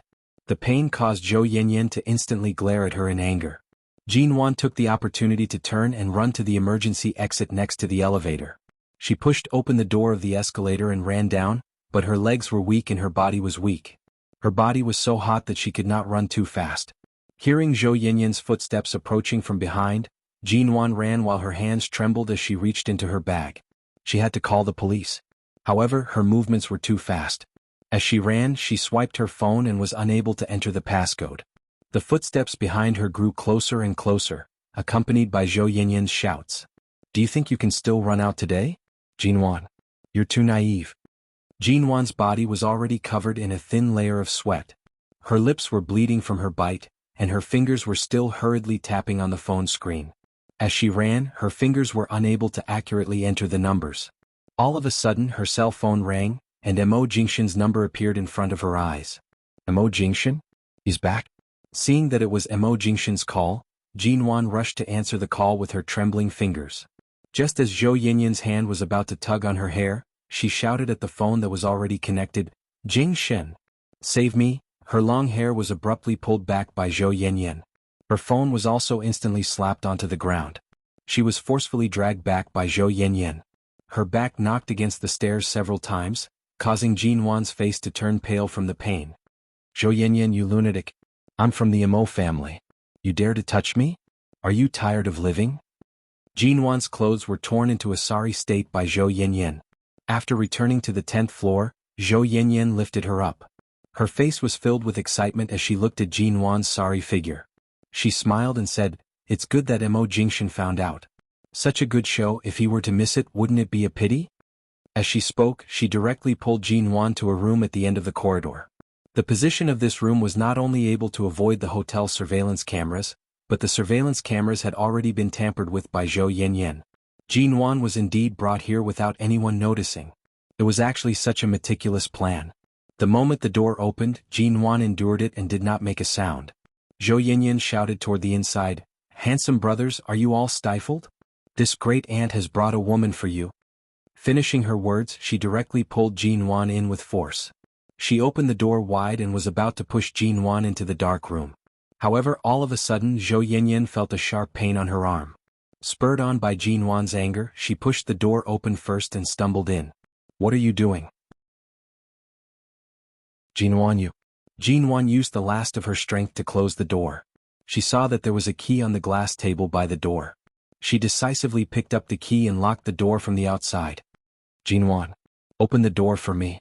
Zhou Yanyan did not expect that she would be pushed into this room. She heard the sound of the people behind her approaching. They had all been drugged and did not have any rationality. She was so frightened that she frantically slammed the door. Her hands twisted the lock with force, but no matter how hard she tried, she could not open it. "Jinwan, open the door." "Ah, it's your own stupidity. Such a brainless plan filled with loopholes. In the end, you suffered the consequences of your own actions. You deserve it." Jinwan coldly and indifferently looked at the tightly shut door. Very quickly, the sound of several men's heavy breathing could be heard. Zhou Yanyan's even more frightened voice could be heard as she slammed the door and screamed. "Jinwan, quickly let me out. Don't lock me in here. Let me out. I was wrong. Let me go. I beg you, quickly let me out. Jinwan. I beg you. Don't come over. Don't touch me. Open your eyes and look at who I am. Look clearly. Don't touch me. Jinwan, I was really wrong. I apologize to you. Quickly open the door." Jinwan ignored them and turned to leave. However, her legs weakened and she almost fell in front of the door.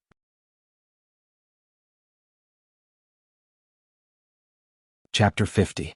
She forcefully endured the raging heat in her body as countless waves of fire interweaved in her mind. She wanted to walk out, but she could no longer stand steadily. Earlier she had used all her strength to push Zhou Yanyan in and barely protected herself. Right now she was so weak that she had no strength left. Jinwan raised her reddened eyes. She could not continue like this. Her phone was already broken. There was no way to call the police. She had to hurry to the first floor and think of a way to escape.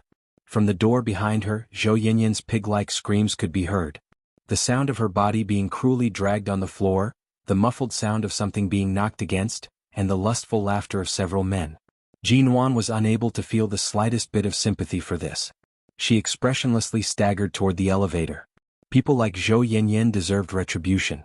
Since the room was filled with a group of drugged men who had lost their minds, who would care if she was Zhou Yanyan or another woman? Jinwan's lips curved coldly. She did not turn back as she entered the elevator. When the elevator reached the first floor, the banquet was still going on. Jinwan walked in the opposite direction of the hotel lobby to the other side of the corridor, trying to find another exit. Her legs were soft and her steps were unstable. Her vision was already blurry, and she did not know how much longer she could hold on. All of a sudden, the door of a private room at the corner of the corridor opened. Jinwan did not expect the door behind her to suddenly open. Her vision was already blurry, and she lost control of her body and fell into the room. She was unable to maintain her consciousness. She felt as though she had been roughly thrown onto the large sofa in the private room. Two men who reeked of alcohol approached her. They asked in a rough voice, "Where did this girl come from?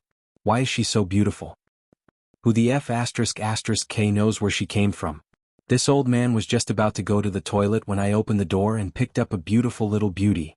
Looking at her dressing, she should have come from the hotel on the other side of the corridor. Damn. Top quality. She was a rare beauty. Her face was tender and delicate, and her appearance was both charming and charming.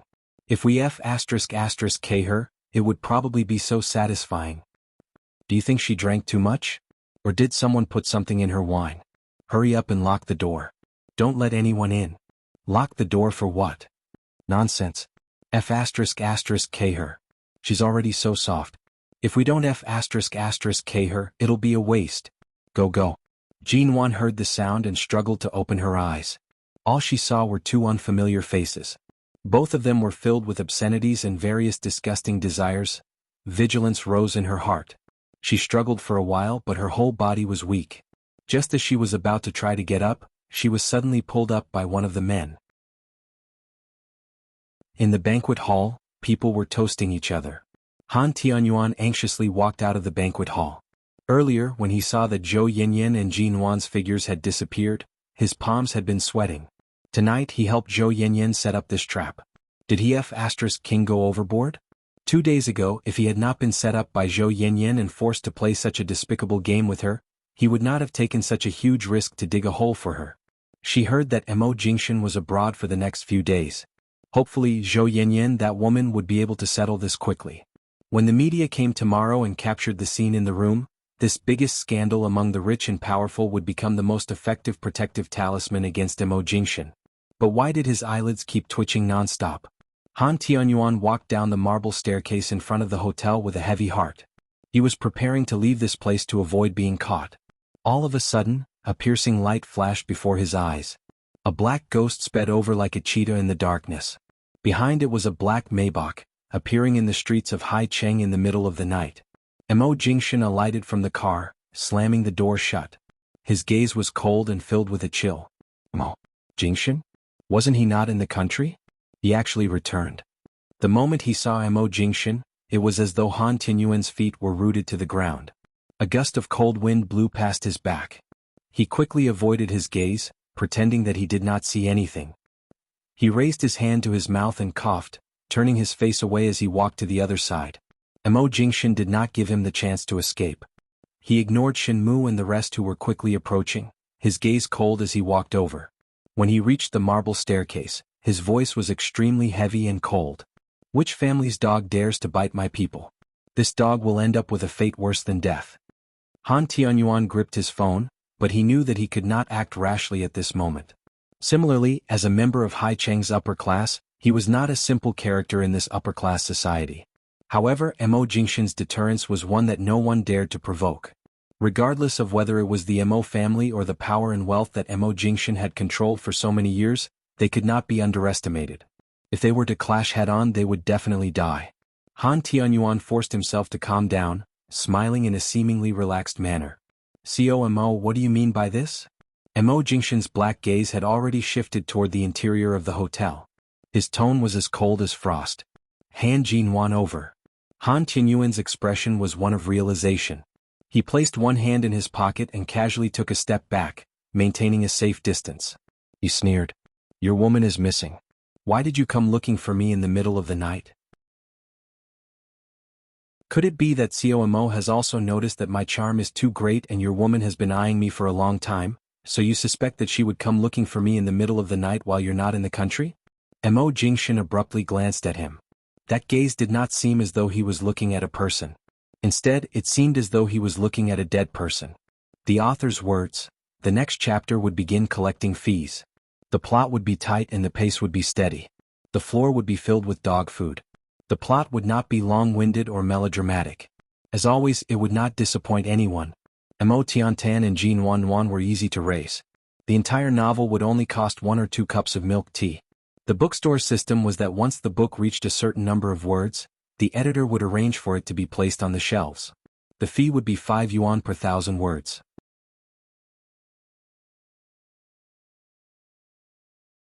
Chapter 51. Mo Jingshan slowly retracted his gaze, unhurriedly adjusting the cuffs of his black suit. His dark and cold eyes were especially cold. If Jin Wan loses even a single strand of hair tonight, your Han family's luck can be considered to have come to an end. Are you sure you want to take a gamble with me? Han Tianyuan's expression instantly stiffened. The calm expression on his face also began to crack. I'll give you one last chance. Mo Jingshan coldly narrowed his eyes, a murderous aura surging. Jinwan, where is she? Han Tianyuan cautiously said, I'm not sure. But earlier I really saw her appear at the banquet. Someone poured something dirty into her cup, and then she crazily dragged several men into the elevator. Right now she's probably playing happily in one of the rooms. Before he could finish his words, Han Tianyuan felt an ice-cold hand strangling his throat. A suffocating feeling instantly spread over him. He stiffly stared at Mo Jingshan. His movements were swift and clean. Earlier he did not even have the chance to dodge. Mo, a gentleman uses his mouth and not his hands. Besides, this matter has nothing to do with me. Mo Jingshan coldly smiled without speaking. His gaze became even colder. If a man were to have his neck broken like this on the streets, even if he died, it would be too unsightly. Although Han Tianyuan was confident that there was no evidence to prove that he was involved in tonight's incident, he still knew that tonight had really gone too far. Not to mention killing a person, even if Mo Jingshan were to kill him in public, No one would dare to pursue his responsibility. COMO, all of the hotel's doors have been sealed. Should we go in now? Shenmu approached Mo Jingshan's back, softly asking. Search room by room. In the hotel's banquet hall, due to Mo Jingshan's appearance, the entire place was in a state of panic. The organizer and the manager of the hotel rushed over after hearing the news, but they were completely ignored by Mo Jingshan. Everyone was restrained in every corner of the venue. The entrance of the bar that was adjacent to the hotel's first floor was also sealed. Not even a fly could fly out. You stop. Shenmu saw a waiter standing behind the crowd, his gaze furtive. He directly called the bodyguard to bring him over. The waiter was singled out. He was so frightened that his face turned green. The moment he saw Mo Jingshan's gaze, he trembled in fear and did not dare to raise his head. From his reaction, it was not hard to see that he had a guilty conscience. Stand properly. Why are you shaking? Shenmu kicked the back of the waiter's knee. Mo, President Mo. The waiter was so scared that his whole body tightened. He struggled to stand still and tried to use his honest confession to get away with it. It has nothing to do with me, it really has nothing to do with me. I was also instructed by someone, President. Oh, please let me go. Mo Jingshan coldly glanced at him. Where is she? The waiter stiffly raised his hand and pointed upstairs. 10th floor. It's on the 10th floor. Miss Zhou brought your wife up. In an instant, Mo Jingshan's figure had already stepped into the elevator. Everyone in the banquet hall exchanged looks. Usually, Mo Jingshan would not even be able to invite him to this kind of banquet. Today he suddenly appeared, and with such a frightening display of extravagance. What had happened? On the 10th floor of the hotel, all the doors to the rooms were kicked open one by one. When Mo Jingshan approached the innermost room that was locked from the outside, he suddenly heard a woman's dissolute and painful cries coming from inside. The bodyguards who had followed behind and Shenmu who had rushed over heard the sounds. Their expressions did not change, and they did not dare to look at Mo Jingshan's expression.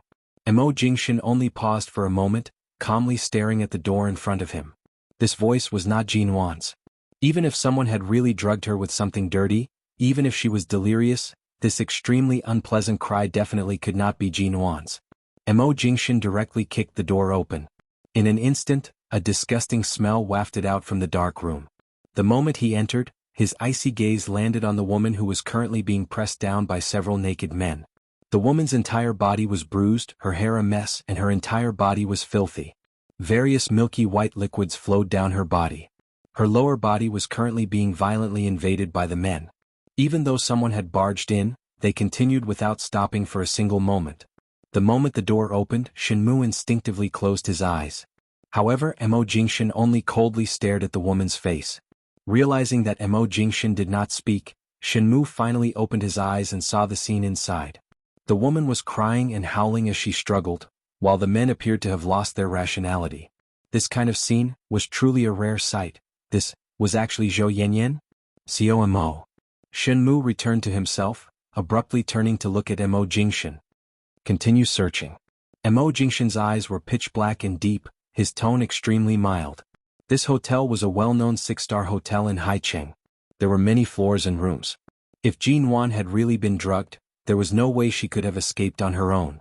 The group split up and searched the various floors. The surveillance cameras on the 10th floor and the elevator had been tampered with. All of a sudden, a call came from the surveillance room. Found it. The surveillance cameras on the first floor aren't broken. 20 minutes ago, Mrs. Mo passed through the hotel corridor alone and went to the adjacent bar. In the private room, Jinwan pushed away the two perverted perverts. She struggled to get up, reaching out to pick up a bottle of beer from the coffee table and smashing it harshly. She raised it to face them, supporting herself against the sofa as she stood up. Her gaze was fierce and her eyes were like torches. Scram. The moment she thought of how she had been carried to the sofa by the fat man earlier, she only felt disgusted. Her entire body felt uncomfortable. In these 20 minutes she had experienced several struggles. The two perverts were fat and strong. Although they had drunk too much, they were in a much better state than her. She used the beer bottle as a weapon to protect herself, but it was only a temporary threat. The two men rushed forward at the same time and fiercely pushed her onto the sofa. They quickly snatched the beer bottle from her hands and threw it on the ground. Scram, don't touch me, motherf***her, let's see how long you can last. One of the perverted men cursed and was about to tear her clothes. Jinwan lowered her head and harshly bit down on his hand. Mother asterisk her. Smelly whore. I've given you face but you don't want it. The perverted man painfully raised his hand and ruthlessly slapped her face. Jinwan was slapped to the side. Her vision darkened, but she forced herself to stay conscious. She took the opportunity to grab the fruit platter on the coffee table and retrieved a fruit knife. Without any hesitation, she viciously stabbed the man's thigh. **CK, a miserable cry rang out. The perverted man jumped up in pain. The other man saw the knife in her hand and immediately reached out to snatch it away with a fierce expression. Jinwan continuously waved the fruit knife in her hand, randomly waving it at the two men's bodies. When they retracted their hands to avoid it, she stood up and used her other hand to grab another bottle of beer. She smashed it harshly against the coffee table. She raised the fruit knife with one hand and the sharp wine bottle with the other. Her eyes were filled with vigilance and did not dare to relax for a single moment.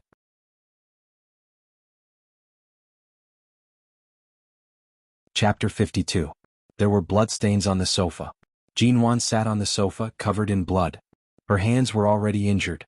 Her gaze was vicious, and her bloodied hands gripped tightly onto the fruit knife and wine bottle. She tried her best to prevent anyone from approaching. Her clothes were tattered, and she was in such a sorry state that it was almost impossible to tell how she originally looked. However, her body did not reveal anything that should not have been revealed. It was clear that she had not been taken advantage of easily. Jinwan's hair and face were unkempt. Her gaze was not clear, but her hands were resolutely raised high. Whoever dared to approach, she would stab them. Even if it was out of self-defense, she would not let go of the knife in her hands. Damn it, you stupid woman! The perverted man who had just been stabbed did not notice the movements in front of the door. He swore and was about to step forward to teach her a lesson. Mo Jingshan's gaze darkened. The bodyguards who had barged in immediately rushed up to hold the two men down. They mercilessly kicked them to the ground and used their feet to firmly step on them. There was no room for them to struggle at all. Miserable cries rang out. Jinwan appeared as though she did not notice the changes in front of her. She was like a female warrior charging through enemy lines. Her hands held onto a weapon that belonged to her as she watched her surroundings warily. Even if she could not stand up, she insisted on sitting up straight and refused to fall.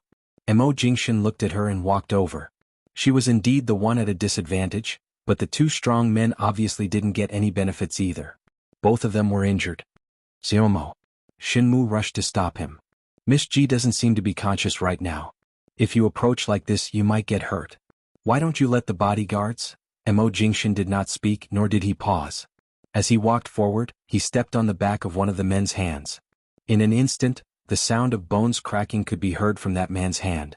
Accompanied by that man's miserable cries, he took another step and stepped on the other man's hand. Only when he was about to approach Jinwan did Mo Jingshan speak without turning his head. His tone was cold and indifferent. Cripple these two men's hands. His words had just landed when the sounds of fingers and wrists being broken could be heard from behind him. The miserable cries cut through the air, causing one's heart to tremble. He looked at Jinwan, whose eyes were still full of wariness, and unhurriedly loosened his collar. Shenmu could tell that President Mo had really crossed his bottom line. Everyone who appeared at the banquet tonight, stay behind. Yes. Shenmu turned around and ordered the bodyguards. At the same time, he forcefully dragged the two half-dead men out of the room. Then Shenmu looked at Mo Jingshan worriedly and then at Jinwan, who had been holding the knife in the bottle. Although he was worried that Co Mo would not use too much force to avoid hurting Jinwan, after thinking carefully he felt that Jinwan, who was in such a panic, would not easily hurt him. After all, her movements were not orderly. After Shenmu ordered his men to clean up the scene, they left the room and quickly closed the door. The room returned to silence. Mo Jingshan just watched Jinwan. Her eyes were silent and empty, almost without focus. She only looked at the tall and slender figure in front of her expressionlessly. Jinwan, Mo Jingshan softly called her name. She stiffened and tightened her grip on the knife. Her eyes were filled with wariness as she said sternly, "Don't come over." Mo Jingshan walked over. Sensing his approach, Jinwan frantically shifted toward the sofa. Mo Jingshan took advantage of the moment she was distracted to directly grab her wrist. Just as she was about to stab him with the knife in her eyes, he exerted a slight force with his hands, causing the knife and bottle in her hands to fall to the ground. As she struggled in panic, he leaned down and pulled her into his embrace. "It's all right now. Don't be afraid." He held the back of her head with force, feeling the burning heat of her body. Jinwan was pressed into his embrace and did not move in a daze. "Be good. Nothing happened. You didn't suffer any losses. Everything is still fine." He hugged her, his low and comforting voice pressing against her ear. He gently and patiently kissed her earlobe as though silently comforting her. "Baby, you were very brave today. I'm back. Don't be afraid, in?" Jinwan's tense body gradually softened.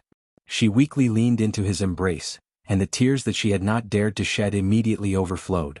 She lay on his shoulder, leaning into his embrace.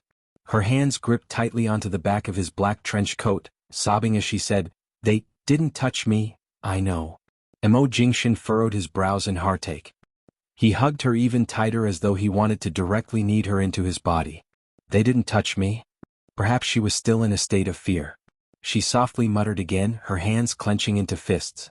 Mo Jingshin lowered his gaze to look at her. He saw that her eyes were filled with tears and trembling uncontrollably.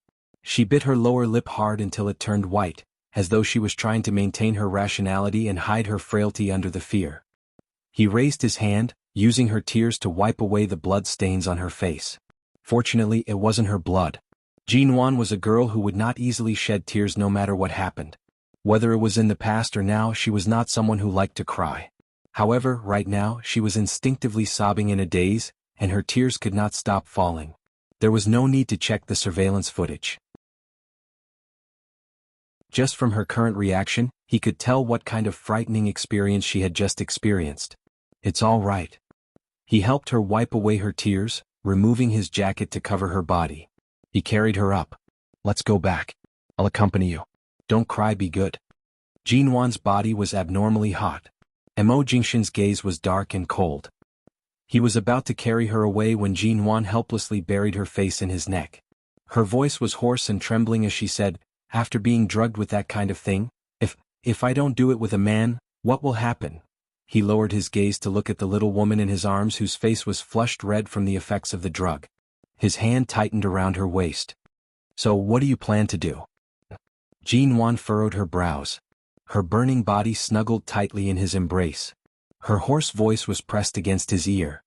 "Can you give me some ice water? I'm so hot. I want to drink ice water." Immediately, seeing that she was really uncomfortable, Mo Jingshin carried her out of the private room. Shinmu, who was standing outside, turned back to see this scene. He immediately rushed over. "Mo, are you going back in our car or go get a glass of ice water?"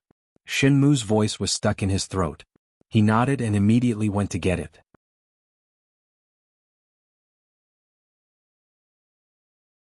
Chapter 53.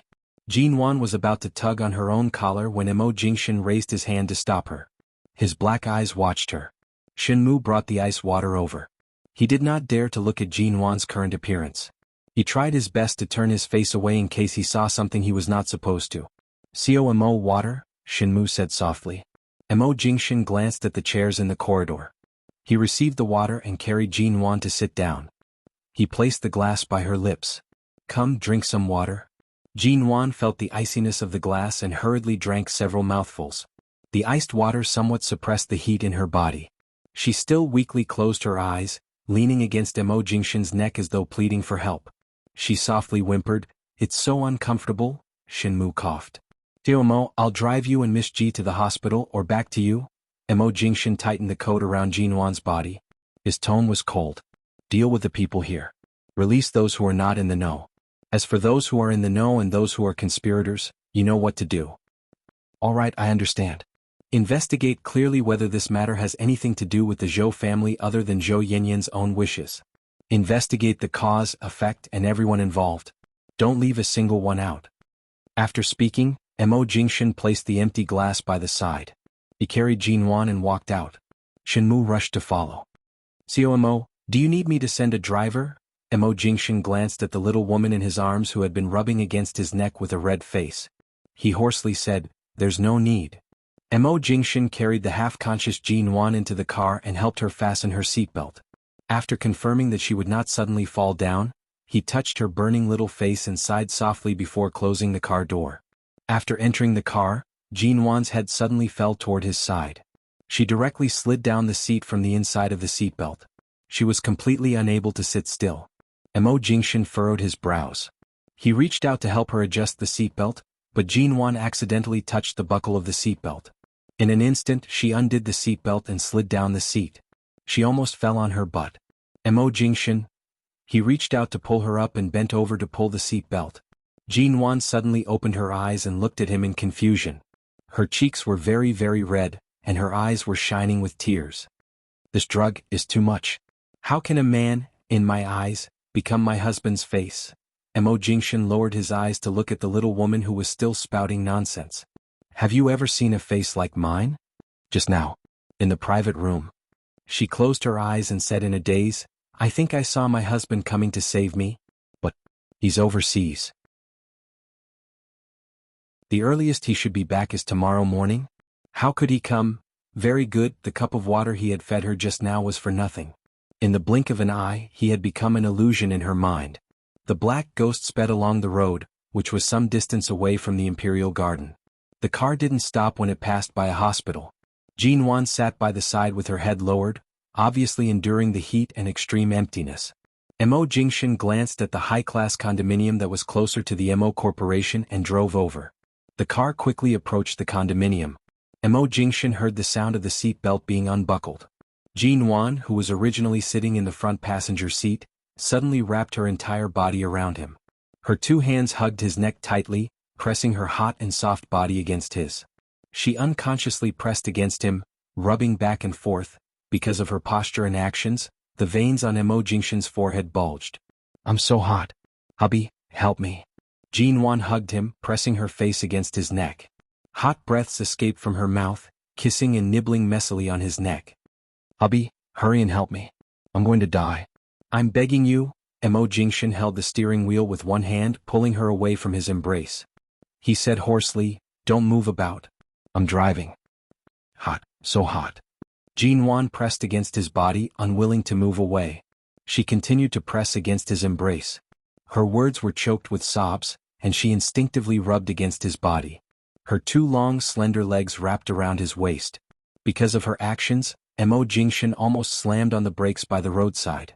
He glanced at Jinwan, who was wrapped around him like an octopus. His gaze deepened. Sit back first. Be obedient. We'll be there soon in? No. I'm so hot, so hot, so hot, so hot, so hot. Jinwan hugged his neck tightly with one hand while her other hand moved up and down his body.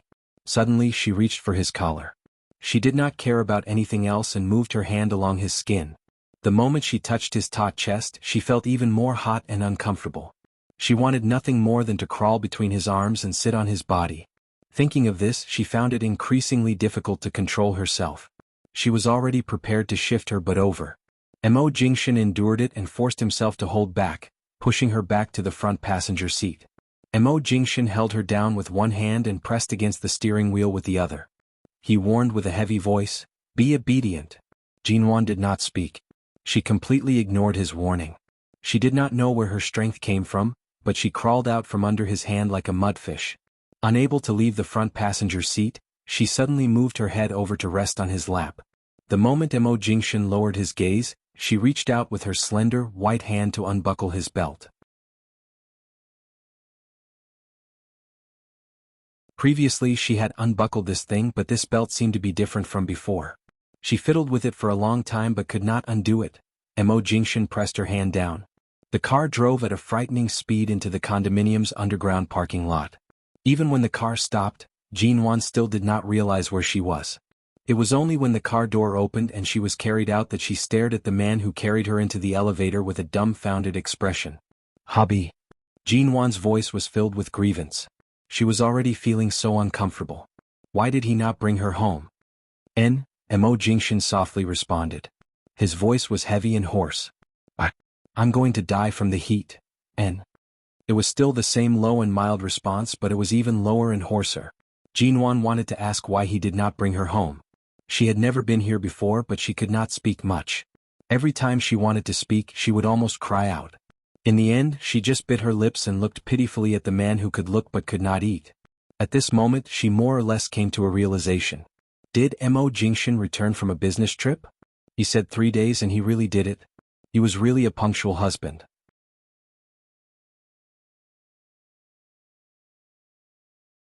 Chapter 54. In the unfamiliar room, it was so dark that she could not even see her own fingers. Jinwan subconsciously raised her head and kissed him. The moment she kissed him, she could not pull away. Her hands circled around his neck in a death grip. The room door was slammed shut with a pang. The lights were not turned on yet. Jinwan's urgent kiss gradually moved downwards, landing on his Adam's apple. The man who had always been able to control himself gave a muffled groan. Her chin was abruptly pinched by him. His low and hoarse voice landed by her ears. You want it? Jinwan had completely lost her rationality as she nodded in his arms. In order to prove that she was really in a hurry, her hands randomly tugged at the expensive buttons on his shirt. When she could not pull them off, she opened her mouth and bit down hard. In the darkness, Mo Jingshan abruptly carried her in. Even though it was pitch black, he was still able to accurately find the direction of the bedroom. Jinwan was so anxious that she could no longer differentiate between north, south, east, and west. The man's unique cold fragrance floated on her face. All of her senses were concentrated, and there were only 2 words in her mind. Sleep with him. Sleep with him. Sleep with him. Jinwan's arms remained tightly wrapped around his neck. Her coat had long fallen to the ground when she entered. Her messy dress was thrown into the air and slowly fell to the ground. See, Jinwan suddenly sucked in a breath of cold air. The man abruptly stood up, and the bedside lamp in the bedroom was instantly turned on. The warm light shone on the 2 of them. The light was not blinding, and Jinwan only felt the pain in her hand for a moment. She did not want to stop all of this. She struggled to sit up and tugged at his clothes.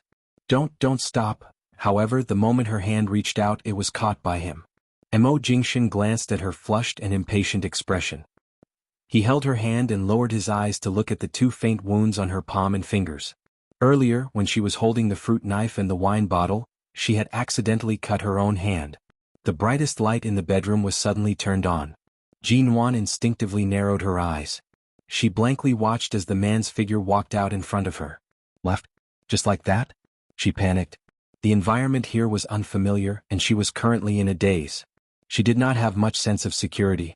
In a panic, she stumbled up from the bed and staggered to the bedroom door, only to see Mo Jingshan come back with something that looked like a medicine box.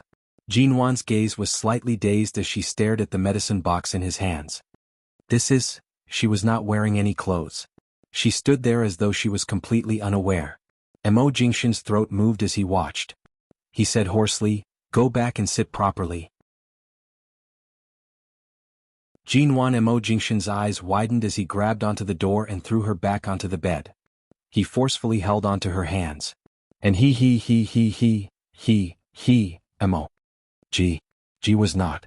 G said, emoji, he. He used iodophor to disinfect her hands. Jinwan did not recognize the other powder in his hands. She was dazed. Jinwan could barely make out the words Nan Bai Yao. Looking at the well-dressed man who was applying medicine on her hand, Jinwan's expression that was about to cry changed and she suddenly grinned. "What are you laughing at?" Mo Jingshan asked calmly when he saw that she was no different from being drunk after being drugged. "Hubby," Jinwan tilted her head.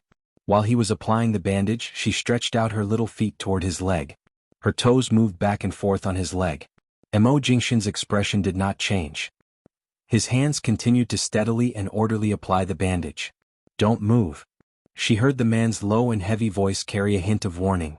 Jinwan refused to listen. In her previous life, she did not have a chance to have a good time with him. This life had just begun. Since they had already come this far, there was nothing to be shy about. That day on the street, she had thought in her heart that in this life, she wanted to give birth to Mo Jingshan's children, give birth to many, many children. Her heart was in a mess, and the movements of her feet became more and more excessive. She even looked at him with coquettish eyes and giggles. "Don't mess around. Hubby, be more obedient." Hubby, Jinwan, whose rationality had been completely used up, used all her skills. She raised her little feet and climbed up his abdomen.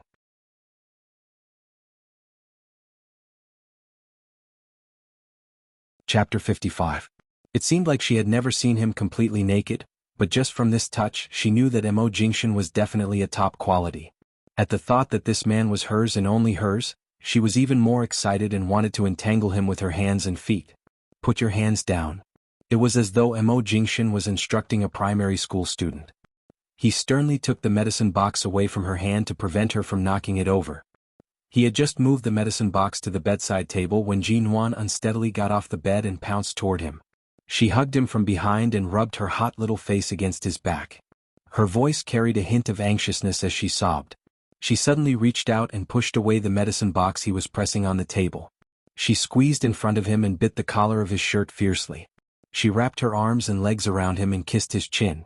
In the next moment, Jinwan was abruptly thrown onto the bed by the man. Before she could react, she heard Mo Jingshan speak hoarsely by her ear, "Little vixen." As soon as he finished speaking, he heard the sound of a belt falling to the ground. Women's skirts, men's trousers, shirts, all scattered on the ground mixed together. The man covered her body, his eyes dark and scorching. The touch of the scorching palm made her whole body go limp. Her eyes were filled with tears. She was moved and trembling. Mo Jingshan let out a low chuckle from his chest.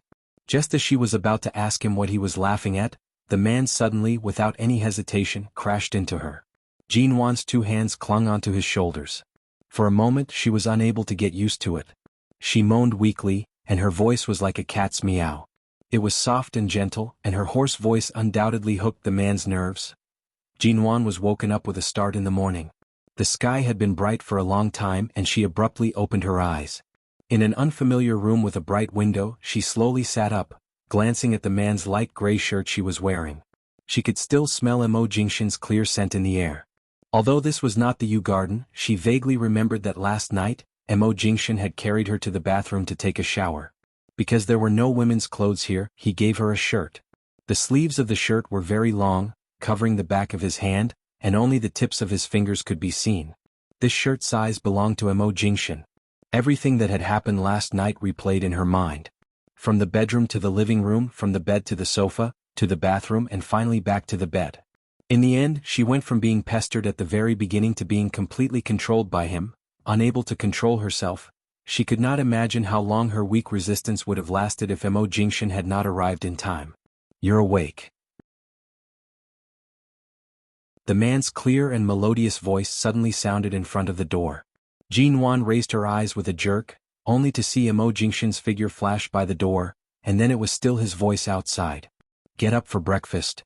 She stayed in bed for a long time before she came back to her senses. She didn't have time to ask more questions, so she quickly got out of bed. Jinwan found the bathroom in the bedroom. After a simple wash, she came out wearing the shirt that covered half her thighs.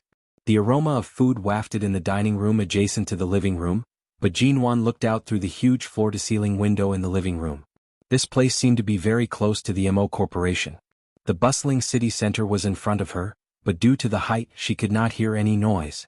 Downstairs was a large green garden, and the asphalt road was also very neat and tidy. It was obvious that this was a very high-class apartment district. This was Mo Jingshan's residence near the company before he got married?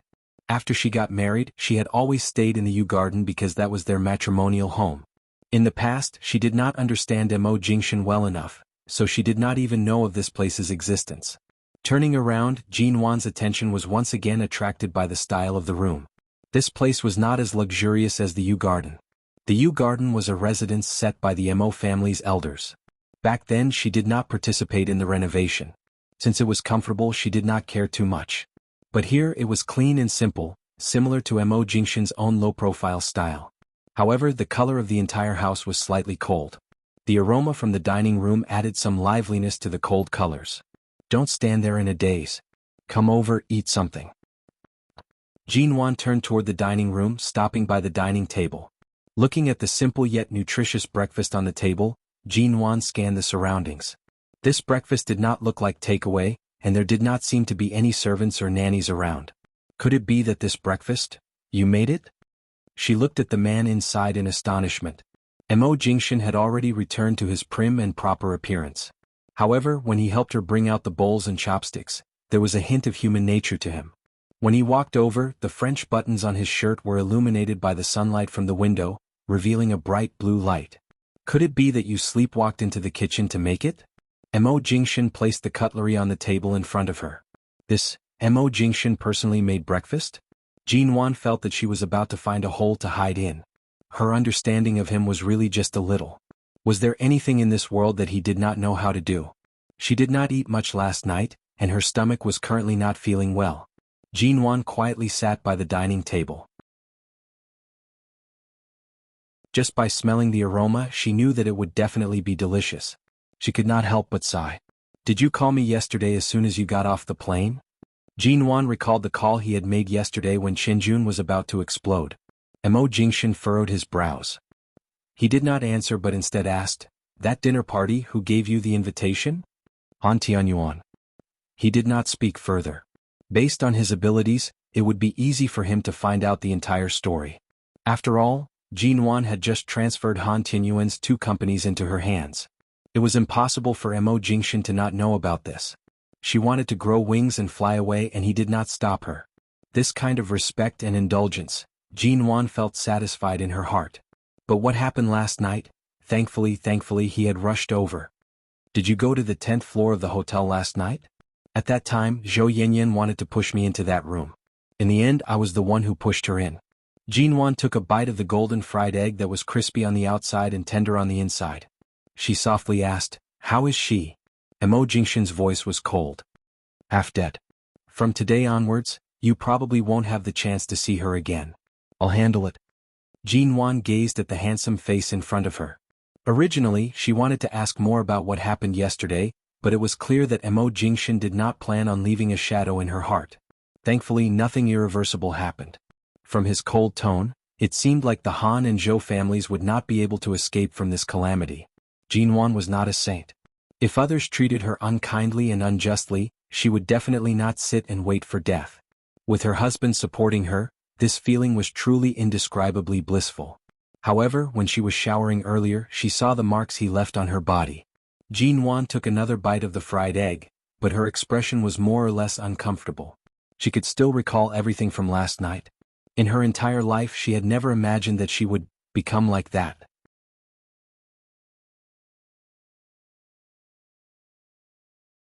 Chapter 56. Early in the morning, Boss Missouri served her so blissfully. Jinwan wore his shirt as she paced around the room. In the end, she could not help but ask, "Is this your place?" His simple words confirmed Jinwan's suspicions. Mo Jingshan rarely returned to the Mo family's old residence, so this was indeed his usual place. Jinwan wore Mo Jingshan's shirt. The lower half of the shirt was completely bare. She returned to the bedroom and caught a glimpse of the clothes on the floor. The dress she wore yesterday was already torn. It easily reminded her of last night's indulgence. Her underwear were not washed either.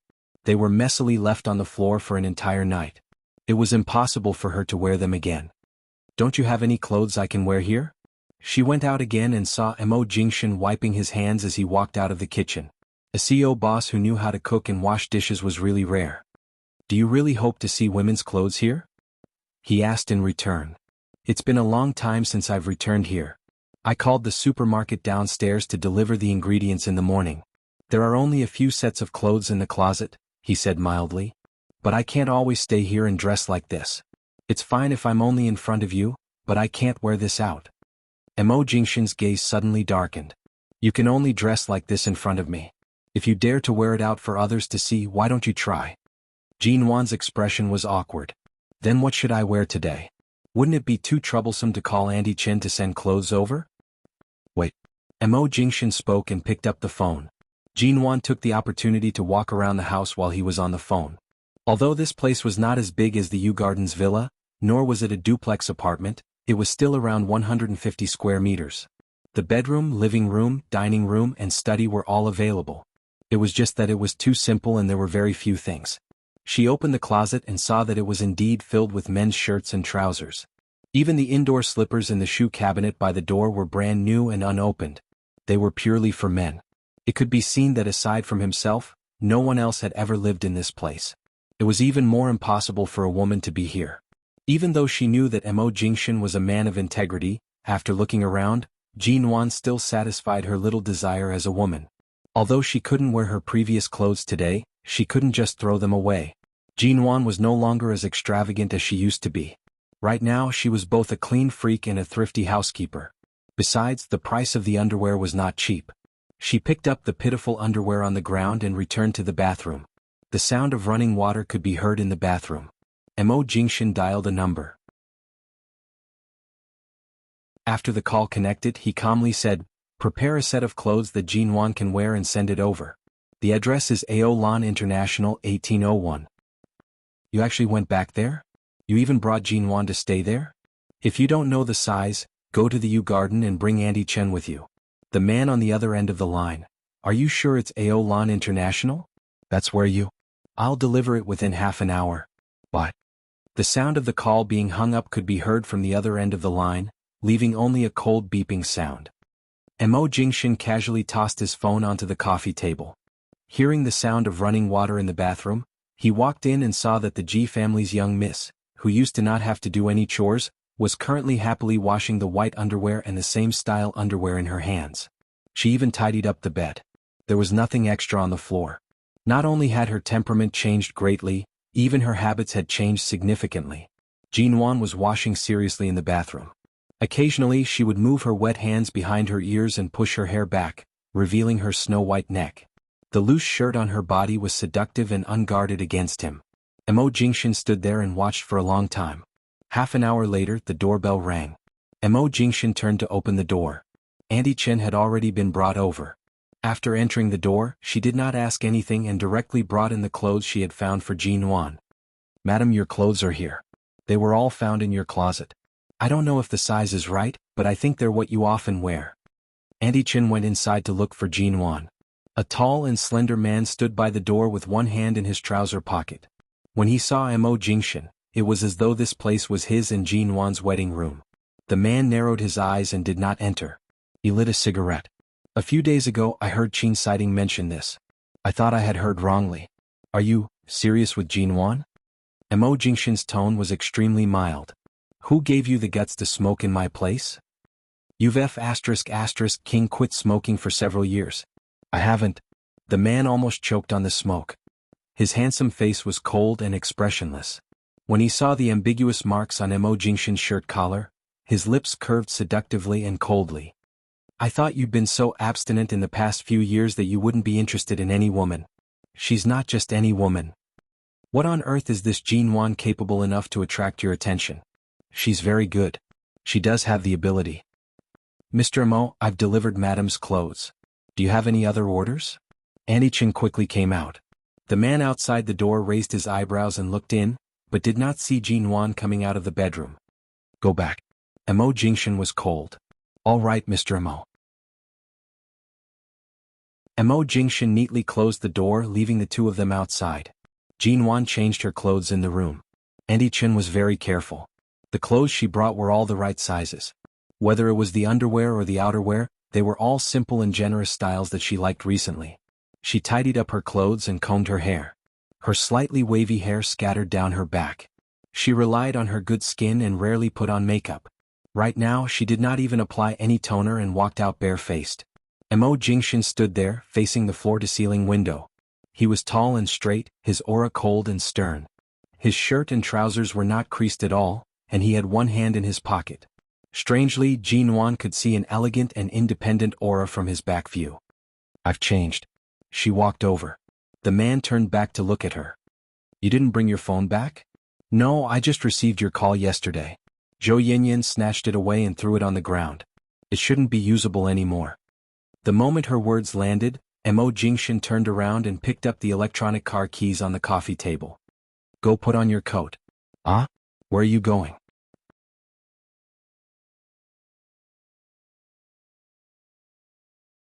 Chapter 57.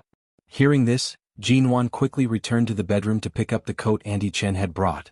She put it on and quickly followed him out. Walking through the green garden downstairs, Jinwan carefully looked at the surroundings. Although this place is in the center of the city, the environment is really good. It doesn't feel as impulsive. In the future, if we don't return to the U Garden, it's not bad to stay here. Furthermore, if they stayed here alone, they could enjoy the world of the two of them. Although the helpers in the U Garden knew when to advance and retreat and would not disturb them, there were still people at home. It was slightly different from this small world of the two of them. For example, they could see the great CEO Mo washing his hands and making soup here. If they were in the Mo family or the U Garden, the helpers would most likely explode. After all, they were afraid that they would lose their jobs because Mo Jingshan's cooking skills were not inferior to theirs. It was extremely delicious. As the saying goes, a true person does not reveal his true colors. Using this to describe Mo Jingshan was truly not an exaggeration. Although Jin Wan did not say these words, Mo Jingshan could hear her meaning. He glanced at her. If you like it, come and stay. The password is your birthday. My birthday? Jin Wan faltered. Surprise flashed across her eyes, but she did not reveal it. If this was the place he usually stayed before marriage, it was impossible for her birthday to be the password.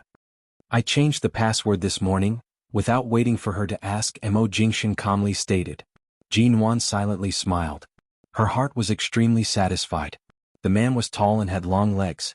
Jin Wan quickly followed behind him. She raised her hand to hold his arm, but the moment she raised it, it was caught in his palm. The people who passed by in the community downstairs all looked in their direction with envy.